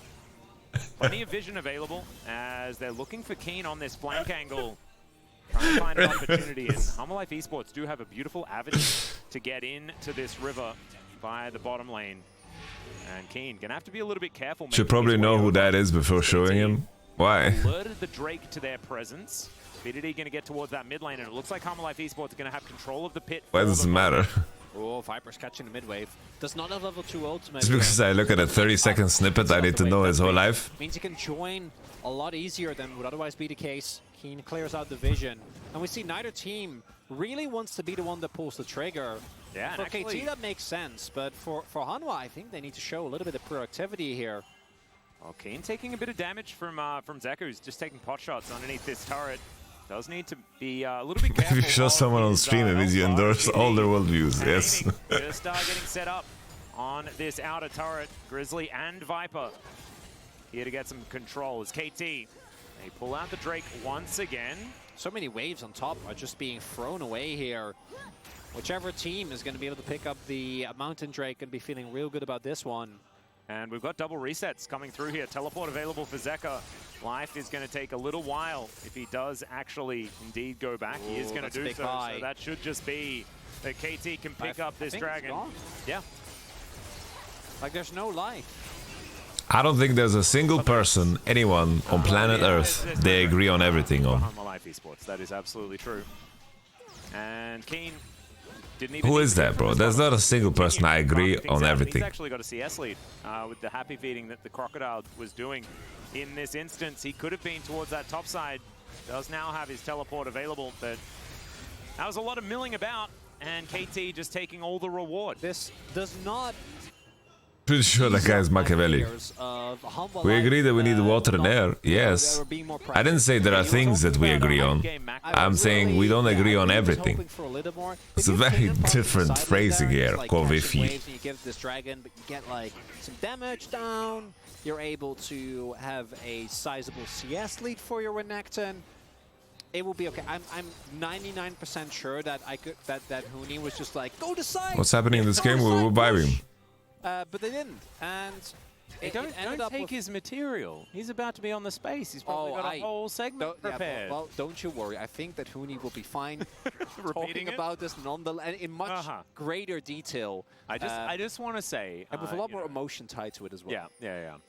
Just putting myself. Try and save it so that the surprise factor's there, because I'm sure everyone's. I'm not schizo, bro. When Huni is going to be molding about the position of top laners throughout the game. Bro, sometimes I even do shit that I disagree with. Would have been a huge... It's like, oh, you're fucking... You want to grab a snack at 3 AM and fuck up your sleep? Life have gotten 1 kill in this series. Yeah, it's probably bad for me. Proceeds to eat. KT have only got 2 this game, though, and the gold is only 500 between these two. We're talking about this like KT has big leads, but outer turret was taken here by Humble Life Esports. They should theoretically be able to use that to get themselves a decent bit of control. The hands back on the ward. Yeah, and they need a ward into this pit. Cuz can make his way in as he's slinking around look at in Paper the Nash. And this Baron is going down very, very quickly. Oh, that's a papushka ult. I'm on ult. Okay. Okay. Oh, big dick daddy. Oh, nice ult from Viper. Clutch, but it doesn't matter. Zai hits harder. BDD, bro. Azir is for the people, by the people, but the people are not good at the game. Bro, I need to see BDD versus Chovy, bro. Inject that shit into my veins, bro. I need to see. I need to see BDD versus Chovy BO5. That's the tweet, bro. That's the tweet, bro. I'm fucking completely shadow banned on Twitter, by the way. I've been all I've been doing for the last fucking half year is post links. All I've done is post links, and I'm completely shadow banned, bro. Like I'm in the dumpster. You're Tristana. You've lost your front line. And there's no way for Viper to continue I need to. fighting. No, he needs to be getting damage down in the rest of this fight. Is just another, like, it's like you expect this. Even gets, like, a Rift Scuttler alongside it. Like, BDD just always seems to find these angles. He's so good. Yeah, I'm aware. It's just that, I don't know, Twitter is such a shit platform, bro. It's just post and ghost. And occasionally roast, but that's it. Alright, Korean Telecom. Just a superior team on the day, guys. But now the gold lead getting bigger and bigger for KT. It's fucking Korean insurance company versus Korean Telecom. I think it was. It might have been one. It might have been one.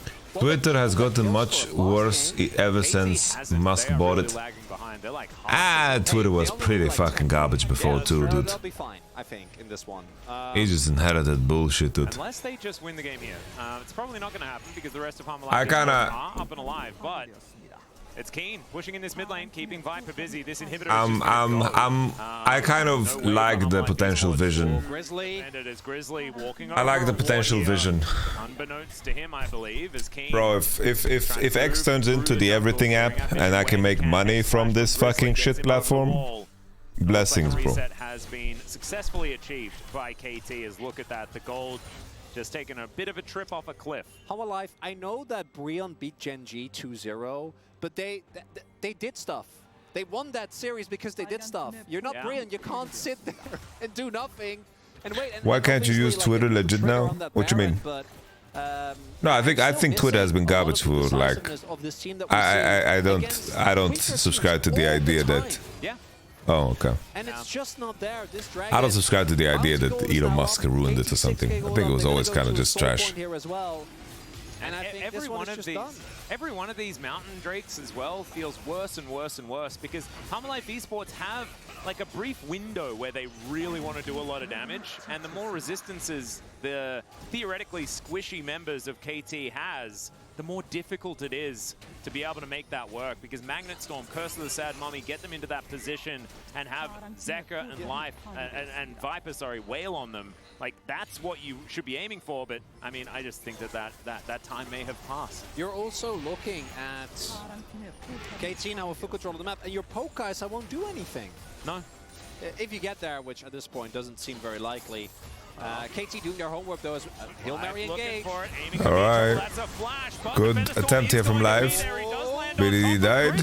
Which is a bit dangerous, but I mean, I think the Wallets are looking aiming as Sorrel's gonna go down, cuz too much. Take down the Amumu once again. He just loves transforming into Amumu, I'm pretty sure. Zeka getting a decent amount of damage, but it's on the Keen. Oh my, that was a fully stacked explosive charge. Yeah, I think he healed Keen with that one. It's going BT. There's no Kraken Slayer inside. But honestly, the For You tab. Sorry, Kraken Slayer. I mean, Lord Doms. Yeah. At least my For You tab definitely like associates with things that I click, you know? Clean 2-0, nothing to see or incoming. Yeah, it's looking a little bit like that here for KT, wondering where this team was when facing off against T1, or maybe the T1. Yeah, KT's gonna fucking smoke T1, by the way. They're gonna destroy T1. But Life Esports, once again, just going to be completely routed. And I feel like, as well, it's KT understanding win conditions, playing to them more effectively in these games, and just their mid-game macro exceeds Life Esports by just a gigantic margin. It's the mid-game macro and also the vision control. Everybody talks about it that much, but I include those together. Well, fair enough. Yeah, but every time that KT push up, they have full vision. Every time Grizzly tries to look for a big flank, he walks over a ward. Can be a control ward, can be a normal ward, but it really chokes out any possibility. So basically, I open up my For You tab, okay? My For You tab has Whippo, then it has World of Statistics, the best rated cuisines in the world. Then I have a Conor McGregor tweet, and then I see Agurin, and then I see a Dexerto article about how Andrew Tate is streaming live from jail. So hard to kill the backline when Virtue comes through. Alright. Combined with a Renata ult. Yeah. How do you dive? So much safety as exactly. He gets BT, but then I see Kobe, Velesk, I will dominate. 20 minutes into the game. You need a way to cut through these resistances. I can hear a certain Last Shadow screaming at his television. He might be co-streaming at the moment. I think he might be. Somewhere in the distances. Oh. All or nothing. Might be too late, though. The mega flank might come through as Viper once again is going to be evicted, but he can come back with a killer instinct. Still, the tower is going to fall down. Grizzly just passes by, and he's like, well, I guess this is not going to work. Crashes down over the wall as B2D looking for an angle to swoop in. Grizzly does have to flash in the end. I open up my For You tab, and I see big mommy milkers, so the algorithm is working just fine. Cool, man. Good for you. Up and available here. KT wanted to go over and grab that one. 1 minute and 30 seconds on the Mountain Soul as well. Do you think SBF plays low from jail? Bro, I'm against inting, but if I have SBF in my lobby, bro, I'm running him down, bro. And we're going to need to see a big pivot from Homolize. I'll tank the 1 week ban or the slap on the wrist. If indeed this one does go the way that is expected. I'll do it for the culture. It's looking like there's not a whole lot of options for Homolife Esports in this game. No, I got nothing. Atlas. This one is this one feels worse than the last one, I'd say as well, because the last one, I think that you're playing into the Xerath, which hasn't really been popular, so some of the mistakes feel a little bit more forgivable. Live not being ready for the damage, Grizzly on a pick that he's not super comfortable on in a game one. I can see reasons why you would be having a very low level of playmaking, but in this one, Life having, I'd say, arguably an even worse game, right? Getting taken down early. A lot of the engages that rely on him going in don't work out, and I don't think it's him just specifically. If the first flank doesn't work, bring one of your buddies. Mega try it again. Get him, Grizzly. By the way, the fact Faker not being able to play Azir is some of the most overblown shit ever, by the way. Maybe he goes behind them all the way again. Yeah, well, there's the mini ARAM that's been set like Faker was was a great Azir always. Just playing bouncer. Doing what he can, and this inhibitor is just going to fall down. Grizzly, the G-Riz could potentially steal away the soul. Well, they know though. They pinged him. Yeah. Yeah, I mean that could have been his thinking, maybe. Yeah, EasyHoon might have been the better Azir, but Faker was the better player, and that outweighed any EasyHoon now 3 missing on Hamwa's side. And advantage on Azir. It's just looking all but impossible. They don't need a Mountain Soul. Yeah, we're not talking about, guys, we're talking about Faker of like old, Faker of like Season 5 as an example, or whenever the fuck Azir was relevant. Season 5 I think it was. Yeah, Season 5. Alright, that's the carpet. GG. Any of these engages, and that is an Emperor's Divide used on just G-Riz. And that is the state of this game. Viper is going to explode to a Tristana bomb that Cuz picked up. Cuz really enjoying his time. Cuz was really good. Homolife Esports here in the second Nexus of the series will fall down. KT dominating. You can't say Azir was his champ, but the thing is, it's just, this one, I like bro, game number 1. It's like, Not even if you load into the game, right? First, what, 20 minutes? Would you...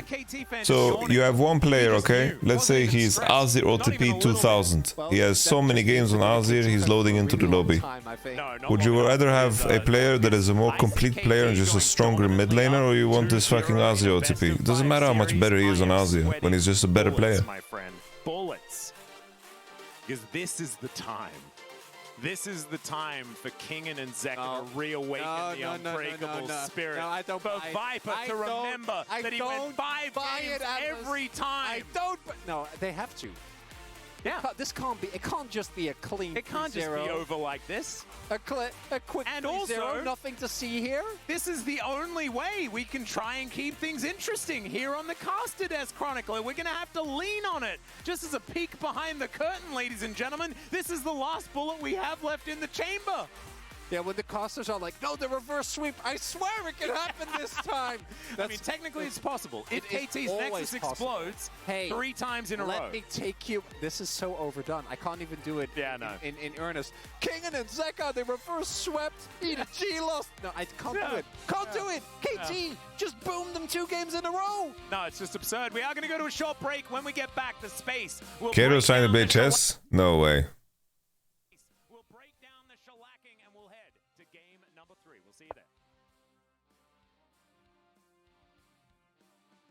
Pound push is worth it, maybe?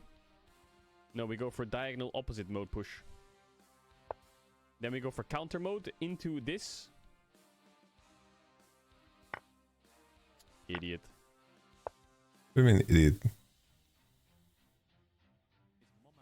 Go all the way down. I'll coach you in chess. Yo, boss Nina Mas, thanks to the $10. Okay, now we need to start cooking real hard. We go for a check just because we troll him. Troll face. Then we takes. Castles. Full aggro. Castles. Then we chickens. Bro, can you stop pushing your pounds like you're so... Regret. Bro, what elo is this, bro? This is some fucking negative elo, bro.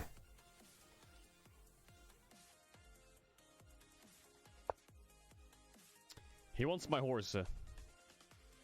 I don't want him to have my horse. Yeah, good outpost, good outpost. Put him on the outpost, please. Boom. It's a monster night. Boom, boom. It's a monster night. Boom. It's a monster night. Boom. Boom. Stuck step, bro. No, monster night. Put the monster night. Yes. He can't. This is a poison pawn. The B2 pawn is poison, bro. We are +1 right now. No, we're +0. Wait, the game's even? What the fuck? Yeah, poison pawn. Move your rook and fucking he loses this pawn and then the game is lost. No, no, no, no, no, no. K-Drool, K-Drool. Oh, you're so boosted. Wait, no, we do that. Wait. I have an idea. We do that. Nah, you're so boosted. We castle. Boosted. He's gonna take my pony. Fuck. Wait, if we can go here, we have a fork. It's genius. What do you mean it's genius, bro? What? Oh my lord, bro. Okay. This game is just trash. I'm done.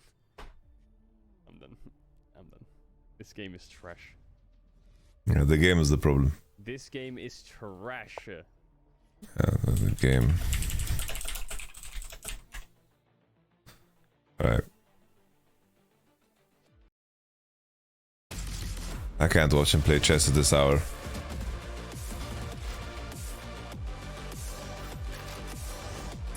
My man forked the knight, yeah.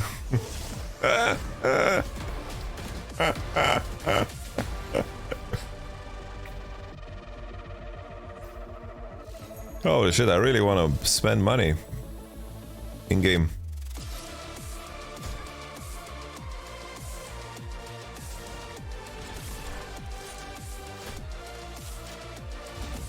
But how bad are they who was playing in this, bro? He's playing against bots.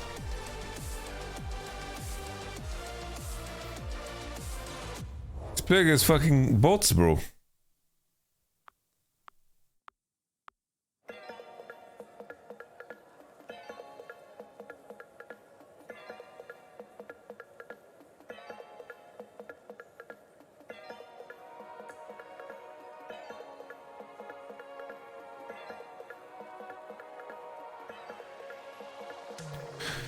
Why do people spend money on gun skins? Because it visually alters your gameplay, status symbols, there's a sense of FOMO because of how the skin shop works. The skin shop is basically, bro, it's like everything is taken out of Supreme, dude. It's like they buy these Supreme bricks for fucking €1,000 because there's only 500 of them. Wow, the scarcity, whoa. What if this might be worth money in the future? Yeah, something like that.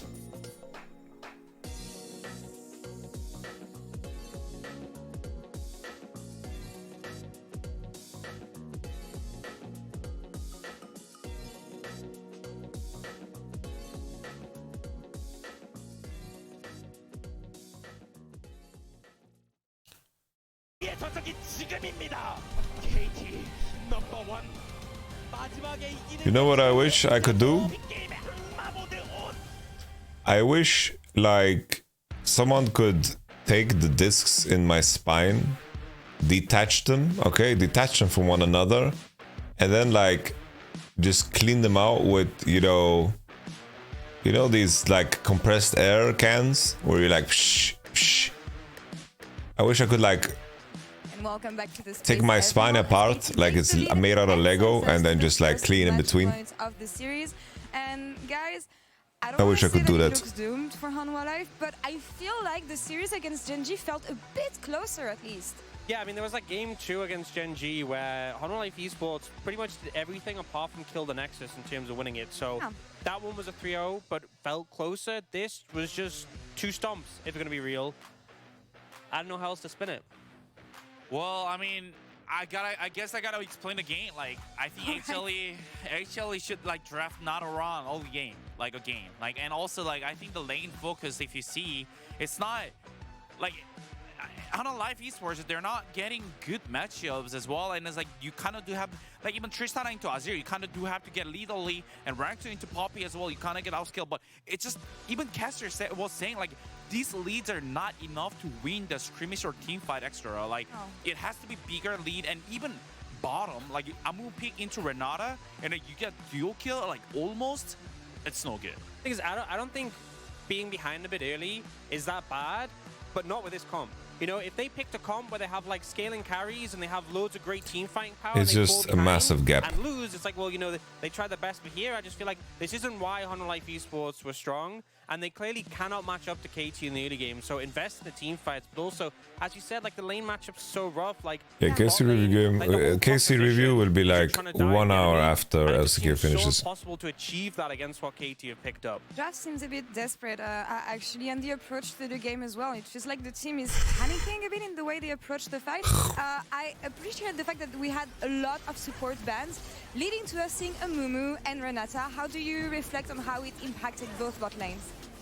I mean, I think I can kind of understand the theory behind the Amumu, but you need to have momentum on this pick. You need to be forcing summoners consistently, so Cleanse is down, so Flash is down, so you can make an impact with ultimates, but it just ended up falling super far behind. And when Amumu first came into the meta as a support, I remember it was at Worlds, and everyone thought the pick was super great. Everyone was picking it because it was working in scrims, and then it flopped on stage super hard, and everyone dropped it because it's very volatile. You have to really be playing well to make it work. Yeah, when Amumu wins the game, like they were consistently using mid lane, the prio, jungle movement, and pressing Q consistently in lane phase, and like before like even ran out like get level 6. Like that's what the HLE should have done it, like needed. Like otherwise the Renata slowly win. Like as you see like from highlight 1, you're just waiting, just get behind in the lane phase, and just get apparently KT get the opportunity to get to kill the Amumu like multiple times, and after that they just lose whole control. getting difficult to find positives about Hanwha Life here. So let's put ourselves on the winner's side and praise KT. Actually, way more decisive this time around than they were against T1, I feel. We're going to roll the second highlight here. And Ox, if you can talk me through how they approach the fights and secure the lead state. Yeah, I mean, beautiful jump in there to knock away the Kai'Sa from Keen, and then this shuffle. I mean, BDD has just looked on top form, and even when they played against T1, I think he was still performing well, but he has just been destroying Hanwha Life Esports in this one, especially with Zeka being probably the best performer, I would say, from Hanwha Life Esports in the regular season. He's just not able to match up to BDD.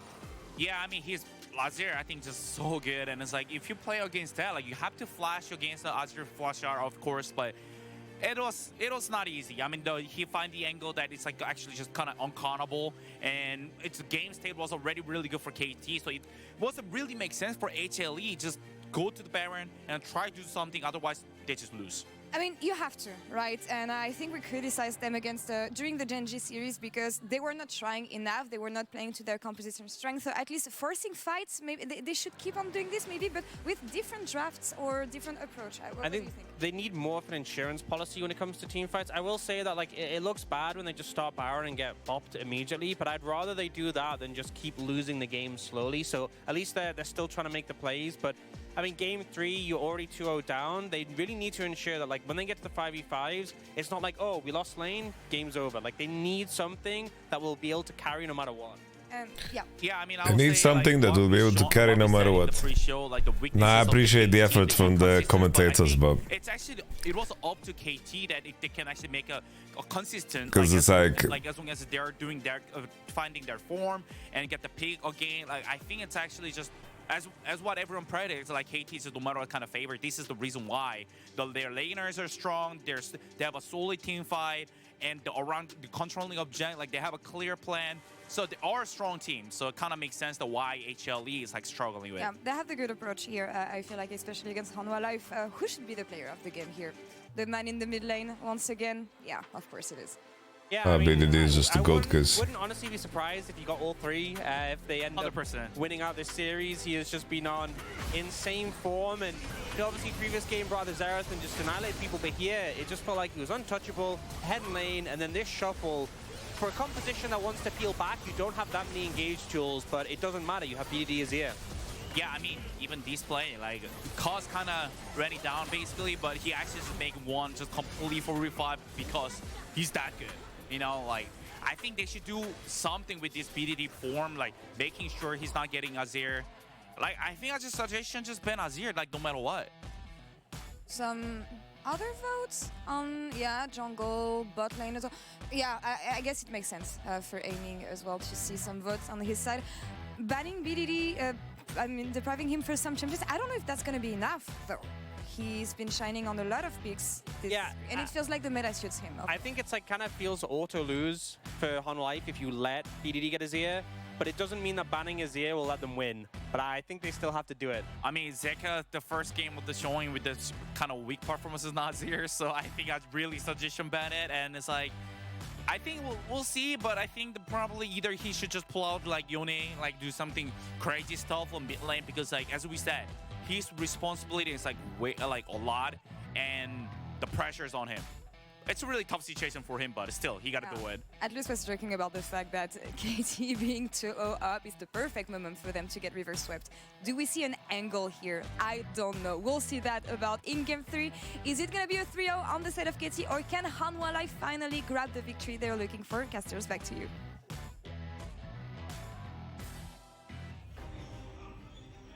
Thank you so much, Spaces, for the breakdown of game number 2. Not a whole lot to go over there. BDD picking up a pretty comfortable POG once again. Although a few people were confused as to who to vote for, I think that when BDD is on form like this, you can never really go wrong. Now is the time. If Viper wants to go to Daejeon, if he wants to go and fight for the LCK title in his own hometown, they're going to need to try and find some magic. They're going to need Michael's secret stuff. They're going to need KT to really play to the meme. There's going to have to be a lot of things that go right for Hanwha Life Esports here. I think some adjustments in the draft, like was mentioned on the desk, Chronicler, could be the way to go as well. or just send it. Nonchalant. Go full. I don't care what the counter picks are. I don't care how many times you die pre-10. Just do things.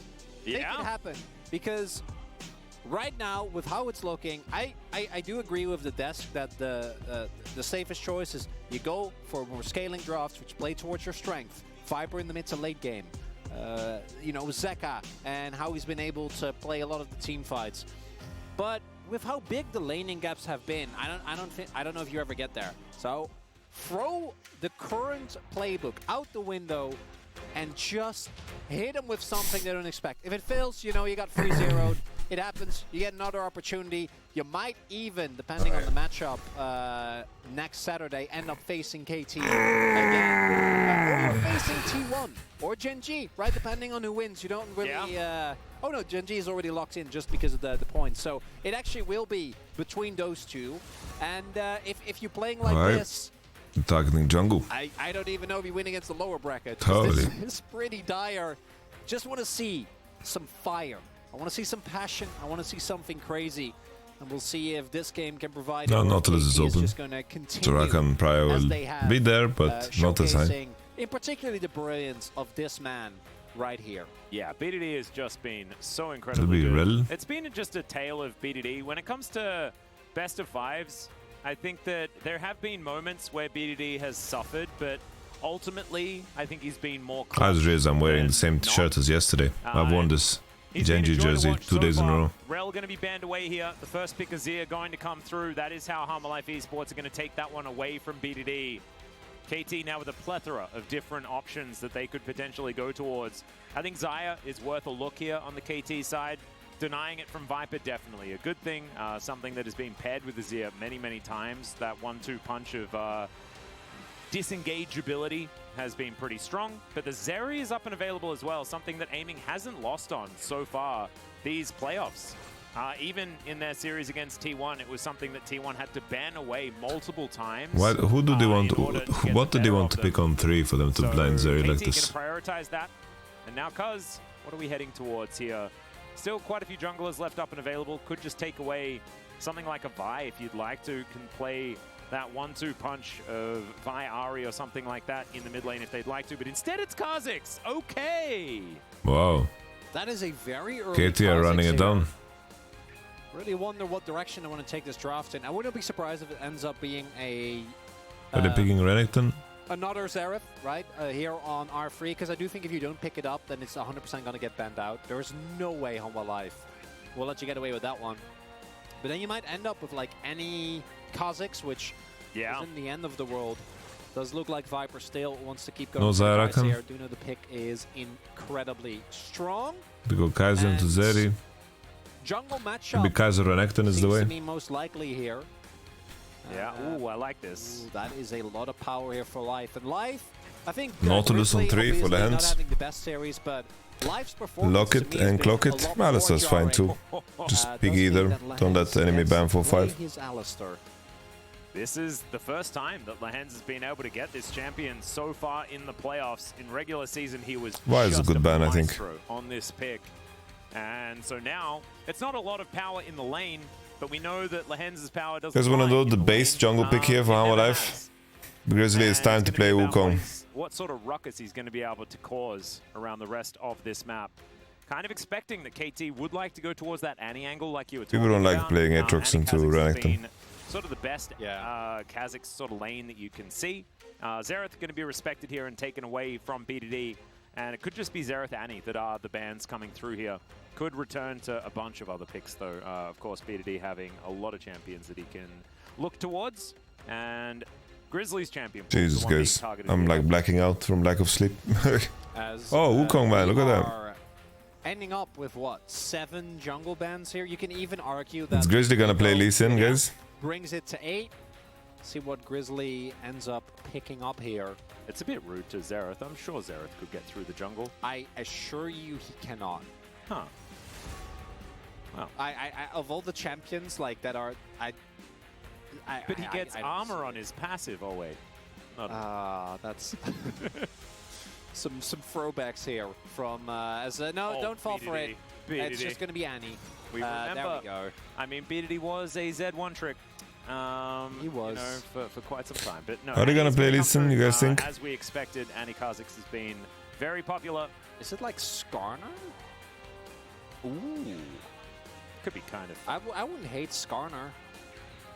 I do think that looking at what KT have, opportunity to isolate a target, be it a Kha'Zix. I don't think you should ever get onto Zeri, but Kha'Zix. I'm happy that they slammed Aatrox. Susceptible.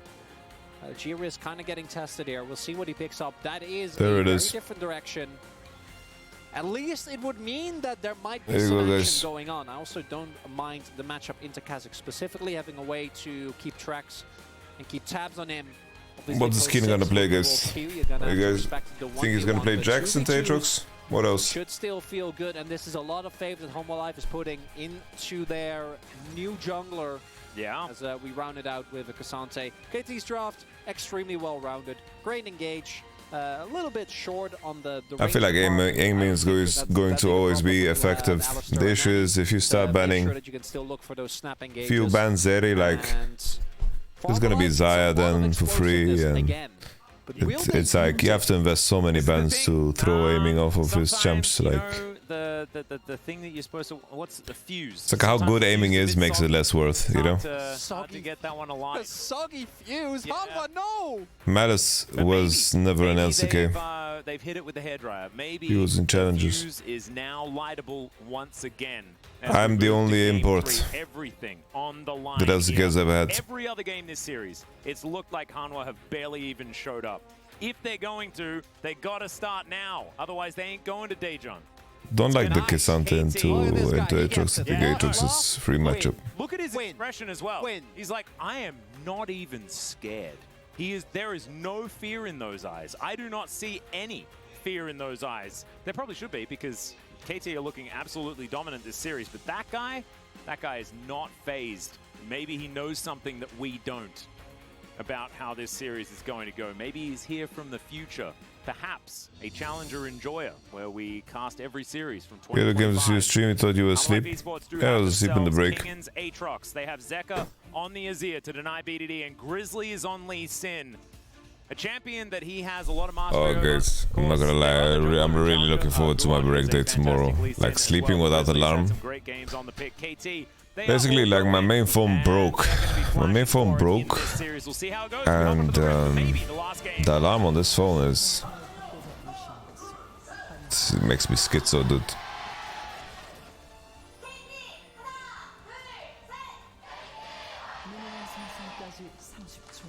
Alright, here we are, ladies and gentlemen.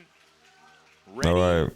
For I don't mind blue side drive at all, but the draft has been secondary. KT has just been the better team today. One of the two is going to happen. Either it could be the KT. Are you taking the afternoon off today? No, we're doing K-Cup review today. Or Home Life Esports can start. But after this KT game, I'm gonna take a nap on stream, I think. And giving us a series. I can see some of you go like, oh, Atlas wanting for the other team to win, wanting, you know, and being biased for Hanwha Life. No, we just want more games. I'm biased for League of Legends. We're biased for more games. That's actually true, though. Yeah, like 100%. that is 100% always. If we can root for a team and it will get us to more games, we will. I'm an Australian. You know, we're hardwired to root for the underdog. That's what we do. That's just the people that I come from. I will take your. Lance is insane, no? Yeah, he is. Sure. I'm also for any other. Lance is in his element. I'm a Richmond supporter. You know, and that I have no idea. Engaged supporter. I mean, that paid off in what, like 2017. He's got that dog in him. What the context is at all. They hadn't won an AFL championship since like 1964. A what? An AFL. Oh, that's Aussie Rules Football. Ah, okay. Which the acronym does not stand for. But there we go. Just a little bit of Australian trivia there for you as I like it. We jump back towards the actual video. Depends on the opportunities that will appear. Summer Life Esports gonna have to be a little bit I will careful never on close. the level 2 angle. They don't need Like I'm never gonna say I announce my retirement from League or whatever. I just that's all he can really do. I will keep doors open. Why would I ever close them? I'm one of the most experienced coaches in the entire scene. I'm very well connected, and cow sounds. Which This year off has done wonders for me, honestly, in terms of aligning my own personal philosophy in regards to how I want to run a team. So this has been very fruitful to me. But I'm trying to build a foundation that I can stand on, because I don't want to be in a position where I stand on the rug of a team that I don't believe in. Into Cleaver or Starix or any combination of those. And then we have Full Sended, which is what Zeus did, where you just go Duskblade, Edge of Night. Yeah. Now, if you are confident, I think you always go for the Duskblade version, because I think that the passive on Duskblade combined with the resets on Aatrox's ultimate makes you so obnoxious. But it is worse in the 1v1 because you're playing into an armor stacking tank. And also, if you don't hit your Qs, or if you don't get an early reset, you are paper. It's going to be pretty rough. But Kingen right now is actually able to get good trade. Finds Q3 as well, and this is what we've spoken about many times. If you just find yourself comboed once, Cuz is in top river, let's see if we can disrupt this top push. That's sort of how it goes. Not fun. Cuz up here taking some crustaceans from the top side of the map. Crustaceans. He has sole vision of this area as he moves in. Kingen does move forward again. Alright, bro. Could be a little bit dangerous. This Phantom Dance on very good, yes, not bad. 4. And King just trying to keep him interested. Oh, this wave state is kind of rough here for Kingen. Oh, there's another Infernal Chains, finds the Q3, and Kingen was baited in! King that's horrible. That is first blood, Kingen. That's you can horrible, see a little bit of but a scratch of the head there. they should know, like, the map is split.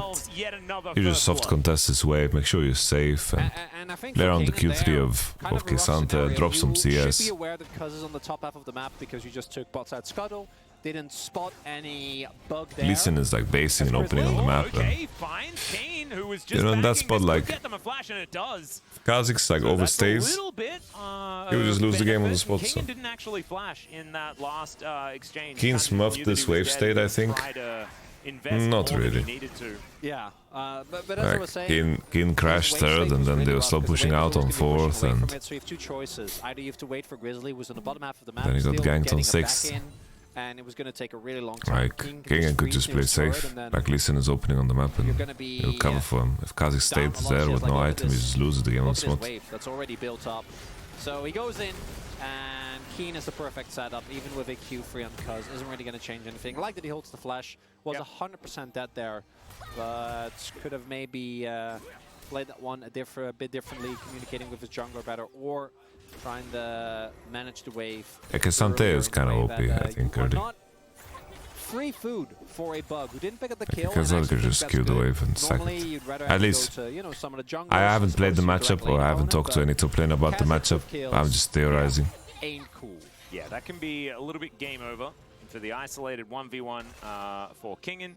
Not the greatest situation, but it's just Kisante, right? He's not the same kind of ludicrous champion that he was in previous patches. I do remember. Yeah, but he can still get to that I point. kind of want to win LCK, like. Moments, you know, the Dusante thing exists for a reason. And we have seen... Yeah, I can tell you for sure that I will not go to LCS. On the pick. I have zero interest. It is not going to be hard carrying in any sort of certain situation.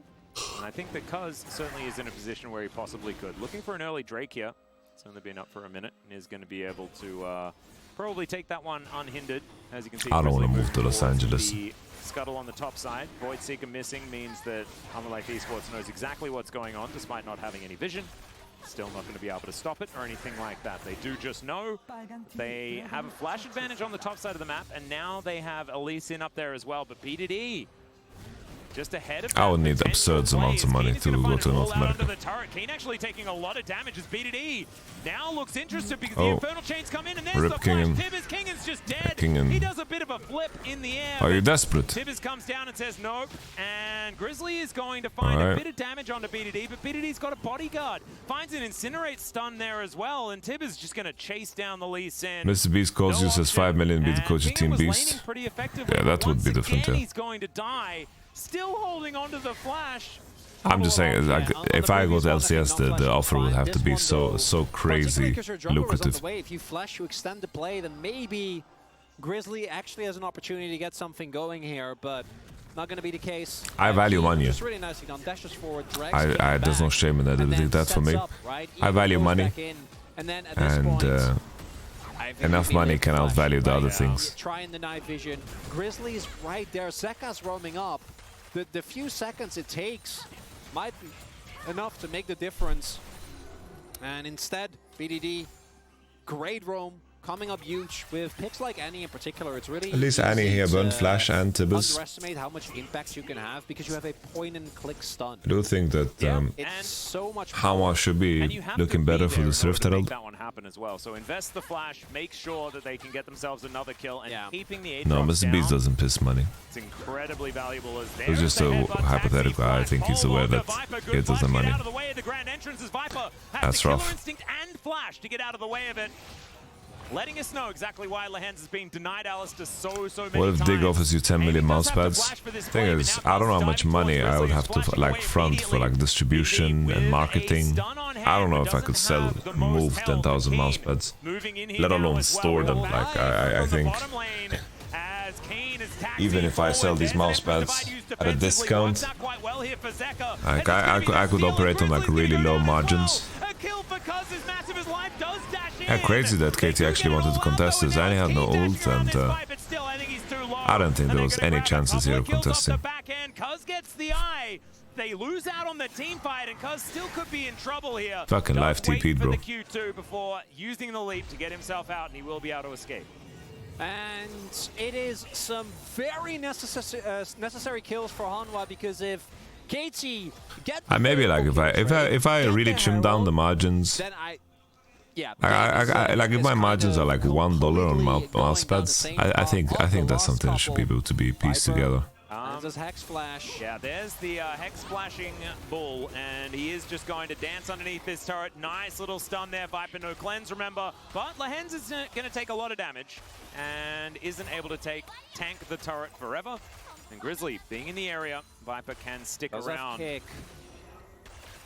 Like mouse pads are relatively easy to store because there's no like temperature requirements and they are stackable. Trade for KT, but that could have been a game over moment. Doesn't end up being one, as Grizzly has to respect, already takes a lot of damage. Then Zeka also almost gets taken away by Keen, and then there, really unfortunate timing. He actually gets the eye hit as well at the Herald down at the percentage where you can take him. Then if Life doesn't have Spellbook and teleports in there, this play is just a complete bust. Yeah. The only reason that the other way is like I speak to some major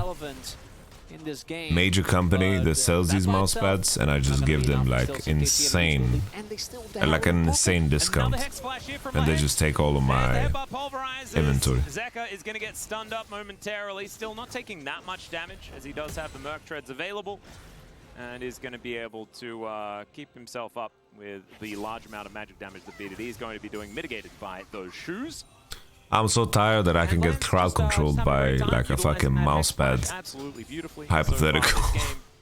The guy, it just seems like he has more fun when he's flat on cooldown. Well, it's kind of interesting. He is actually the guy that you talk about who wants to maximize it. Oh yeah, 100%. I'm 100% with it. I mean, he even hostile takeovered a wave for no reason in the last game to maximize cooldown. That was a tempo ult, and it, you know, they got the hey, Flash. He does respect the Emperor's Divide. Zeka taking a bit of damage here. Okay. Not able to offer too much back. And Tibbers is going to be executed. Not sure why he wanted to suicide Tibbers, but I feel like he did enough damage to Zeka here for this to be a free Drake for KT. Botcap is kind of big though, like Cal popped and the aesthetic shift and aiming pretty much is getting every CS. Yeah, and Keen getting the memo very, very quickly. Q1 does connect, and Keen is going to respect here as we do have a Rift Herald making his way into the mid lane. Is okay, aiming. He's ulted already. Viper taking a little bit of burst fire damage as now they're looking for plates. Cuz is going to make his way in though, and Hanwha between the turrets now. Cuz kind of minion blocked to high heaven. Not exactly this Lee Sin has showed on midway for like the last 10 minutes. I mean, not 10 minutes, but I guess it's been like rummaging around these wards on mid, so like their pressure bot is so easy to make. Top side down towards this play. I don't know if they actually want to go for something. They want to try and contest. Zeka is going to be able to get a fresh TP base and TP, and same for BDD. Might have an actual fight on our hands here for this objective. Alright, Zeka TP back with Crown, so Tibbers not being gone is kind of problematic. How Alive should be winning. Keen TP's on bot, but Atros is already here. It's the Ice Bomb Gauntlet Keen actually. Maybe Keen can run this fight, but it should be favorable for Hanwha, I think. Adding no Tibbers, cut so low, they should be all in from Hanwha. All in, all in, all in, all in, all in, all in, all in, all in. Grizzly, this is your moment. You choked the entire playoffs. Got the seafood, the crustacean. Shirley, Shellfish. KT, understand that they are losing. Let's slam those mid-turret platings, baby. Let's get it. Let's get it. They get themselves set up for a Good Sunday indeed. Bingo, bongo, bongo, bongo, bongo, bongo, bongo, bongo. That's what we're talking about. No, I'm really happy to see Hanwha actually contest. I do think that they had a great position there. I think they can be more confident when aiming ults. Bingo, bongo, bongo. I'm so happy in the jungle. I refuse to go. Ultimate early. You can play with a little bit more. Bingo, bongo, bongo, baby. But more importantly, they end up getting the objective. Just an individual Drake by itself doesn't mean that much, but it's one of the first trades. They have things like the atom bomb, so I guess I will stay where I am. Getting free plates or turrets. Civilization. Oh, you get one, we get two, and a dragon. Yeah. And when Holy, the Fallout 4 soundtrack. Stuff like that. That's I love the Fallout 4 soundtrack. Do you guys know what the fucking Fallout 4 soundtrack? Maybe this time it's different. I mean, I already listen to this. The way for the reverse sweep. Bro, aren't you not fucking... Imagine you listen to this shit, bro. Are you not fucking in the mood to fucking explore? I don't really believe it's going to happen. However, we hang on to these things for the prospect of the longevity of the series. As Lehens still just looking for anywhere to cause chaos. Don't really find too much of an angle here as Viper pitching a tent in the mid lane. Going to be wiping out minion wave after minion wave. Will be traded with aiming most of the time. As here in the side lane, Kingen sort of finds himself in this awkward position where Keen is building as much armor as is humanly possible. And he has some steel caps and a serrated dirk. So he's just not really doing very much to this Cassante at this point in time. Oh, it's a teleport advantage here, so Kingen can stay in the lane. Should be finishing a Duskblade here. We do have one item spikes across the board for... Alright, Cristiano Geraldo is on the board. Listen, this is your moment. Can Kingen base? Can Kingen base? Can Kingen base? Can Kingen base? Yes, he's basing. They're contesting base into buy item, into boom, boom, boom, in the bathroom. Yes, baby. Come on, baby. That's a Rift Herald. Come on, Hanwha. Come on, Hanwha. This is your moment. As Lehens wanting to find an angle, he does have his real flash, which probably makes him had to give you a career to destroy it. Wants to use it as soon as he possibly can. His beard's weird. Moving in now. And poke this in the eye. Ryan just hit me on the text. That was a goofy ass beat. I mean, goofy ass beef between Machine Gun Kelly and Eminem. Alright, Lehens. Pulverize. Hot life with the flash. Alright, King is opening on board. Lehens is in deep. He is rolling in the deep with Adele. That was a funny fucking moment in time where like overweight people were pissed at Adele for losing weight. You know, love yourself, be yourself, your own body, your own mind, you know, God bless, bro. But stop trying to like blood. Stop trying to tell anyone that it's healthy to be overweight, you know. The ace, the crazy card. You know, I want you to love yourself, care for yourself, man. If you fight, you fight. You know, it is what it is. You know, it is what it is, man. Like I'm sure some people like. It's tricky, you know. It's like it should be a celebration that Adele is like getting healthier, you know. If Kingen positions well, as you can see here, Kingen actually peeling off so that he can actually go for a teleport angle in case that we do see the full commit come through. So I'm happy that that wasn't the case, in case you don't end up going for it. And good response as well there for Life. If he doesn't flash, and the combo comes through, then maybe People don't like the word fat anymore. Risk of losing the fight. No, People just hate accurate words, no? Still, it's like that George Carlin bit, where he says, in the past, he has this bit about how the word shell shock has changed over time. Absolutely. Yeah, this is shell shock. Extension of their kill statistics. It's like, oh, you went to war, you got fucked up because of fucking bullets and shit, bro. Like you saw your best friend and brother die, bro. Yes, shell shock, you know? And now it's post-traumatic stress disorder. Really bring that one home as Cassante as well. Not exactly a damage-dealing menace. Unless you think How Alive could reverse sweep for real? Doubt. I doubt it. Let's see if they can even win this game. Like, it's not easy. Grizzly needs to pop off in this fight, bro. This is not the way you pop off, bro. You're just, yeah, it's done. It's done. It's FF 3-0, 3-0, that's 3-0. It's not even PTSD anymore. I've heard a new term. There's a new term? And Tibbers tanks this one up for him. Thank you very much, Tibbers. And BDD teleports him into the mid lane. We've now got an all-out angle here for Keen going aggressive. I'm not necessarily sure if shell shock and PTSD are the same thing. Yeah, it's a George Carlin bit. Yeah, this game is done, guys. Yeah, particularly when you get ahead. This game is done. In this matchup, and it is a lethality Aatrox, at least for the first item. Isn't a whole lot you can do in that 1v1. Nicely done by Keen, and then it's again these two-man units of KT. You can see how willing they are to go aggressive, isolate Grizzly, whose struggles in this series continue, just gets taken down, and aiming is the benefit. Why did KT pick T1 again? Topside turret go down as well. And basically, their idea was they wanted to beat them early. Two men or two sides of the map being one at the same time as Grizzly. There's just way too much damage. My German teacher always says noticeable in space instead of fat. Crucially, two members. I'm sad. I don't want anyone to feel bad, you know, and I don't think anyone has a right to make anybody else feel bad, you know, but, you're playing into a Cassante that has just gone full armor. When it gets to the point where people try to deny, you know, health, yeah, that's where things gets fucking pretty scary, you know. It's like, come on, mate, what are we doing, you know? Yeah, and he was sitting on Bramble, right? Like he was sitting on Iceborne Gauntlet and Bramble. You have a Duskblade. It's weird, right? Because it's like Western society is very focused on the individual, right? But it's like, how much of the group are you willing to sacrifice for the individual, you know? Might as well, you know, maybe hit a Q3 on aiming and it wins you the game. But we went from a pretty close game to a 6k gold lead Atlas. Yeah, it really did kind of balloon, didn't it?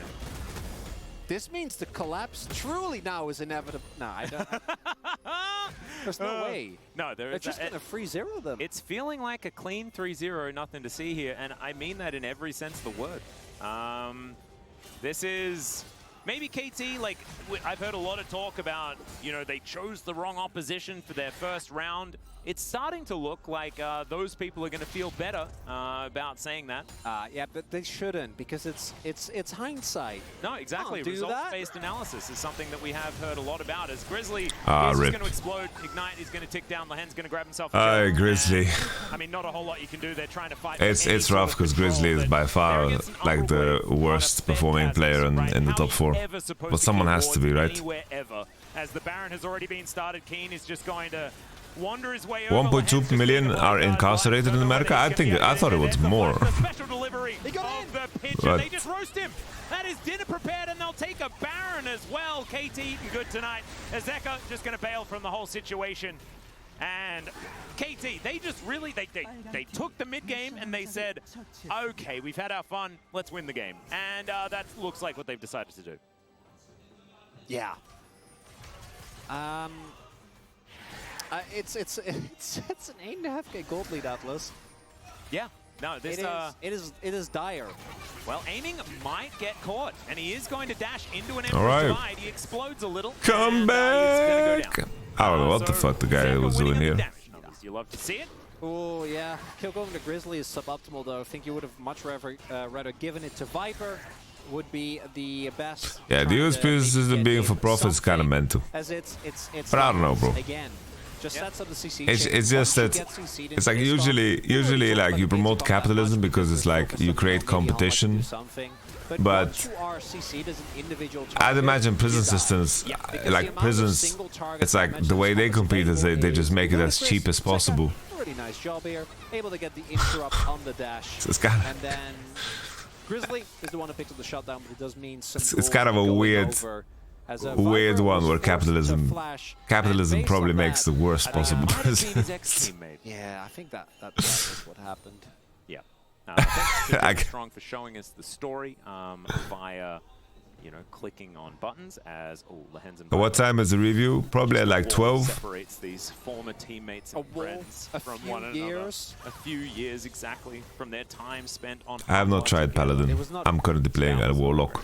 They might have had a good time. How's thing doing a Paladin in my next playthrough? That squad had a few issues. Oh wow, that looked like it hurt.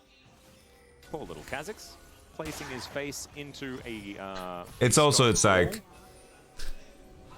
if you deploy capitalism, like if you try to use capitalistic ideas when it comes to prisons, you're not incentivized to actually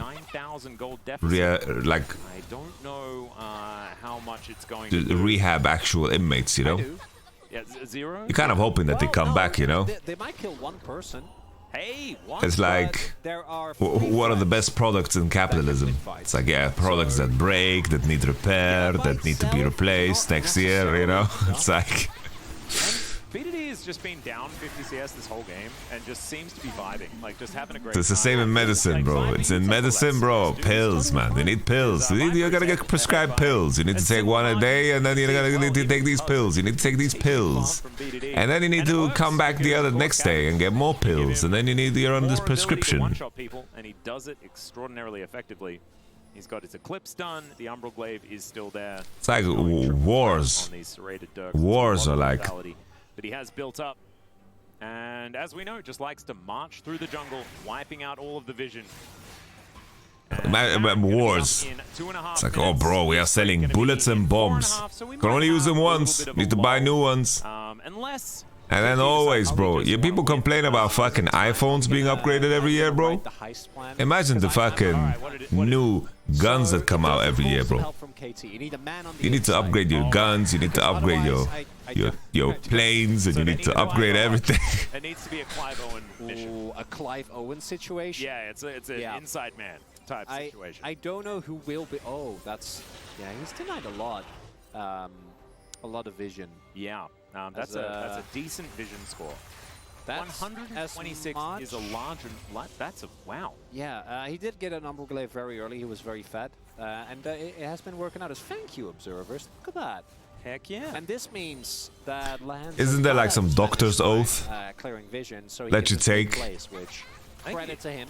I think Lehens probably should have just taken Blue Trinket and said to heck with it. He actually is one of the people that very often skips a lot of wards and like buys a lower amount. Damn, the series was one-sided. In favor of trying to finish. Yeah, so the Hippocratic Oath. There we go. He does have an elixir of iron. So back to Clive Owen. Yeah. You need someone to go down, preferably aiming, who's already shown that. Sounds like Loophole City did. That one time. So maybe you can get him on board. Then he needs to go down. Then you need to have an objective, preferably a Baron. Yeah. And then you need to be able to deal with BDD and... Baldur's Gate after this or what, Yamato? I'm gonna take a nap and then I'm gonna review K-Cup. And then you get the Baron. Then they trick and then after that, I'm gonna go play Community Day. Because it's Community Day. So you need to find like a narrow... It's Community Day. It's fucking Froaky, man. Alone. With no one by his side. Yep. That's why I said alone. Into double TP, yes. Yeah, and then he needs to die immediately, and KT... What is Community Day? Basically, Pokemon Go. Usually like once or sometimes twice a month, there's a day where a... Yeah. And then you take that gold, and you invest where a Pokemon is the Community Day Pokemon, and then there's a higher shiny rate, and it's all about that Pokemon, and it's kind of an event. The game is maybe even. Which you should not have be doing is Kingen going down, but that is about to happen. This seems against the game plan, as he has decided he wants to end the world. It's a lot of damage. BDD actually just flashing away, cuz not going to quite find the Q, but Kingen is still going to be dead. And the teleport does come in from Keen, so still the KT game plan working out. All the W's beautiful here from Keen. Deciding to go all out now onto Zeka. It's today. Pokemon Go is still alive. Yeah, it is. All alone by a table of food in my wrinkled suit and my borrowed time. Almost actually that caught out of position thing, but he did have a that was my song in honor of Grizzly. Going down anytime soon. And now a quick fallback to a Baron could be coming through here for KT. And the top side really struggling for Hanwha and KT. Again, the side lane collapses have been working. Viper's going back to China. I think all of it. I think Zeka, Viper, and Kingen are all going to China. This is not qualified to Worlds right now. Looking relatively reminiscent to the last two games that we saw in this series. It's strictly better for Hanwha because they did more. But I don't think KT is gonna smoke T1, by the way, guys. It's also like what. Yeah, the remote rate pass thing is kind of shit, yeah. Series about what it all means. Thankfully, we're recording. But I like play the game with my girlfriend and so forth. I think T1's gonna roll them. I think KT's gonna roll them up in a blunt and just.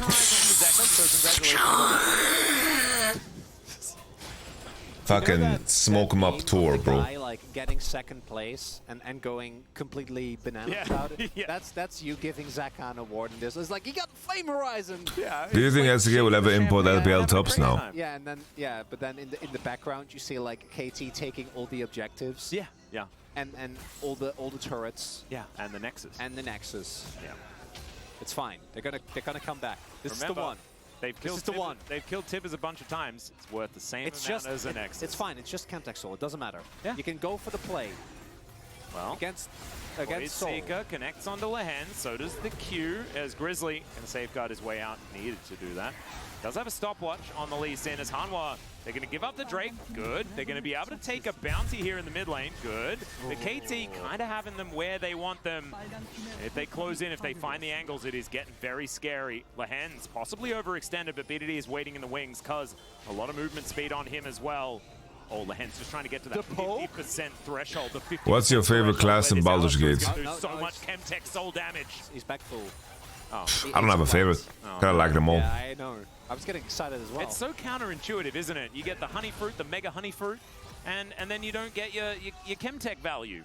As KT aiming farm, to winning the bro, game, is just completely. And they're going to move to the bottom just lane and do the same down is using there. that sickle Remember, they do have the and just I don't think the heist is successful, Atlas. I think the plan has failed. I want to go back getting all of those fucking seeds in the pocket, bro. All right, boys. Next on to BDD. Just don't really see any angles. It's okay. Grizzly's gonna find a kick flash onto aiming. Oh, Grizzly, this was your moment. Here comes life. Oh, here comes Viper. SGA, aiming SGA. Sucks to be you, mother suckers. Rip Bozo, how alive. 0-6 in playoffs. I think it's just too heavy. KT gonna get to work on these Nexus turrets, and it is indeed that clean 3-0 with nothing to see here. Welcome to Daejeon.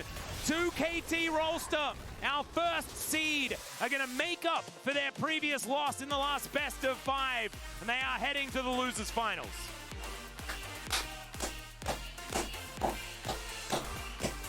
And KT making it back to the Steph Curry, Sam.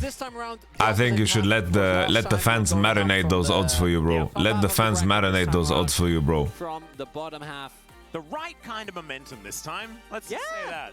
They're gonna. I don't think they'll be feeling too. Let the fans marinate those odds for you, son. Realizing now, as KT, they've qualified for the lower bracket finals. You can see, not saying qualified for Worlds or anything like that from this one. They still need to win that they get to the finals against Gen G, I'm pretty sure it is confirmed that they are making it to Worlds. Yeah, it's exactly the same path as last time because they lost against T1 in this. Oh right, and yeah, they it's the same story. They also beat Hanwha. Yeah. So we're just doing the same thing. But now they're not up against Gen G. True. Sorry, last time they weren't up against Gen G. Now they are. Sorry, yes. Now, Yes. no, last time... we got it right the first time. Good enough. Yeah, but now we get what I wanted to get to, which is why my brain isn't working, is that we get the rematch of the Telecom War. This KT can show us why they were first place, why they were undefeated in the second round robin, and why they chose T1 in the first place. And in this final game, again, I think it was Lahens and Cuz. That jungle support duo, the big difference maker. Lahens. Wait. I posted a clip on your Reddit if you want to react. What does it mean? Bro, my Reddit, I haven't opened my Reddit in like 10 years. Oh my But God bless you, mate. I really don't know what it means. I really hope that they ask him about it in the interview afterwards, because that is... I mean, it's... Okay, that just went too far. I'm not going to try, and I already broke my brain on this series. I'm not going to break my brain trying to understand Lahens. No, you can't. Do not, it's do too not dangerous. Power. It is too dangerous. For KT, today, complete success. The adjustments in draft ended up working out. BDD, you know, just like last time, no notes, perfect. You're the best. You're amazing. Keep it going. And then the performance of Keen looking a lot better. Not the main character, but doesn't need to be. When his jungler, his support, and his mid laner are playing as well, and still setting up very nicely with these type of setups. And for Hanwha Live, there are a lot of issues that need to get fixed, because this team will be waiting for either T1 or KT in the upper bracket of the regional qualifier, right?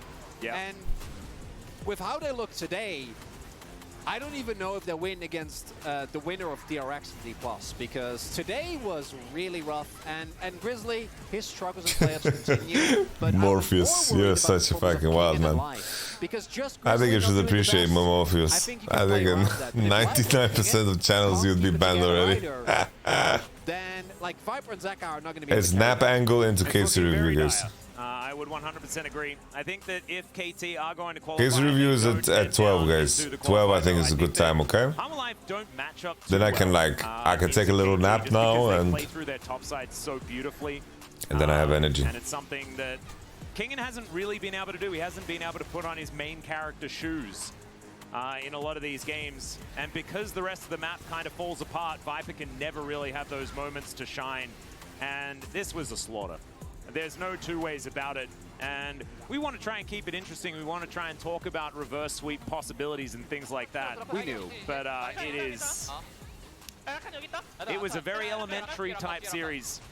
And KT 12 is timing to eat, bro. I'm not gonna reschedule based off your eating schedule, blood. And that rematch of the Telecom War, every Telecom War in best of fives this year has been incredible. 12 is time to eat. Get that in the arena. Gonna be amazing to watch. Can't wait to see what is gonna happen in that one. And yeah, this was a very necessary bounce back for KT. They had been much better than Hanwha. Hanwha had not been able to deal with, I think, the level of power that anyone above them. It's 12, bro. And KT very much above them. Yeah. But I'm not gonna reschedule for your eating schedule, mate. Every single game being 100% in your control, that's still going to be a very nice boost going up against T1. And it's good to see from KT, because we also saw KT dispatch of Gen G in their most recent match in the regular season pretty comfortably. We also saw KT deal with Hanwha Live Esports, I think, in... Bro, I love the community we have cultivated, bro. Like, I love the humor of our community. I really enjoy our community. That has been like the most fun part about streaming, is it's like the community we've built. We have such a humor that is very specific to us. Yeah, I actually... and I really enjoy it, you know? it's like to Spring T1, and we're actually having it's like a living thing, you know, the chat, you know. NKT. It's very nice. Fantastic. I'm an optimist. Get there. We are going to have an interview with BDD as well. It'll be great to have a chat with him. I believe that is. Yeah, going to be with G-Sun, Law, and hopefully Huni sticks around there as well because he was fantastic in the interview with Peanut yesterday. But I think now we can stop talking. We can send it over to. I'm also looking forward to the KT review, bro. Take it away, Happy Law. No, not biased, happy. I can get excited for now, I guess. KT comes back. Yo, Laura, that's a cool jacket, bro. Here what is that jacket? The loser bracket, as we said. I feel for Viper, though. That's a cool jacket, by the way. His home city, which is a bit sad. Yeah, it's been unfortunate, but you know, sometimes you have like a close, hard-fought series. We're like, oh man, you were once. That wasn't the case today. So, you know, a lot to take away because they will still be playing in the Gauntlet to try and qualify for Worlds. And yeah, it was pretty rough today. Yeah, I mean, that's HLE, but I think the KT overall, they play much better than before when they play against the T1 series. So I would say, like, they actually step up themselves, try to find the consistency. Like, even though probably HLE was a little weaker team, but still, you know, like the KT trying to find their foreign. I didn't really see any weaknesses in this draft, like even fighting, like the scrimmage. You know what would be based? Great, I would say. You know what KT should do? You know what KT and Genji should do? They should say, yo, let's just not scrim T1. Let's just scrim each other. Waiting for some improvements on this. Fuck T1. Maybe shifting their priorities. Ox, what do you make of this and their choices here for this last game? Yeah, I mean, I feel like the Kaiser Khan is pretty strong in terms of like providing that dive threat, the Azir denying it away from BDD. We kind of said that we wanted them to ban it. And instead they go for the denial, which I think is a bit of a shame. We didn't see. Who do you have for today's game? I have Golden Guidance. I just don't think the draft was the problem. I don't think the Lee Sim was like super hot here, but also I feel like going for comfort in this situation for Grizzly isn't bad. But yeah, I feel like the draft just didn't matter. Yeah, I mean, it makes sense because it's like Lee Sin going Lee Sin into Kazakhstan. So that's you know, it's been there always. It's not like completely new or like trying something. And as you said, it's a comfort zone. I think for KT, it's the same thing that like they're picking something that is like they're not even picking Lazir, they're not picking Kai'Sa, they're picking like Zeri and Annie and even K'Sante into Aatrox, and he still really does well. Like those kind of fact that it's gonna be so much helpful trying to find their back to form at the peak and towards going to the T1 series, especially their draft. It's much better than compared to T1 series. Yeah, I mean, they reflected on the fact that they needed to improve on the draft. The first one was special, but overall, I think I like it better and it feels way more with their style. We can jump into the first highlight directly here, Ox, and if you want to talk us through what happened here with this bot hero. Yeah, so there was a huge bot gap this game. It was pretty rough. Lahens was just Pima making it happen. But I actually think Life had a really creative play with how he adjusted from this. And this was kind of like one of the few positive plays we saw from HLE this series. Yeah, I mean, basically, this was the end of the HLE. Like, they completely got zoned out on a 2v2. Meanwhile, they're just 3v3 on top side and Herald. That's even worse because they can't get help on bottom. But at least, like, as you said, like, this is the positive thing in an HLE. Like, this is not, you know, like, this is, like, at least what we expected from the HLE does. Like, the King gang create Aatrox's play, and still, like, 3v3, you can actually impact it with the Rakan even changing, using Spellbook TP, like, right away. Those decisiveness we would like to see for the future for HLE. Yeah, we'll see that.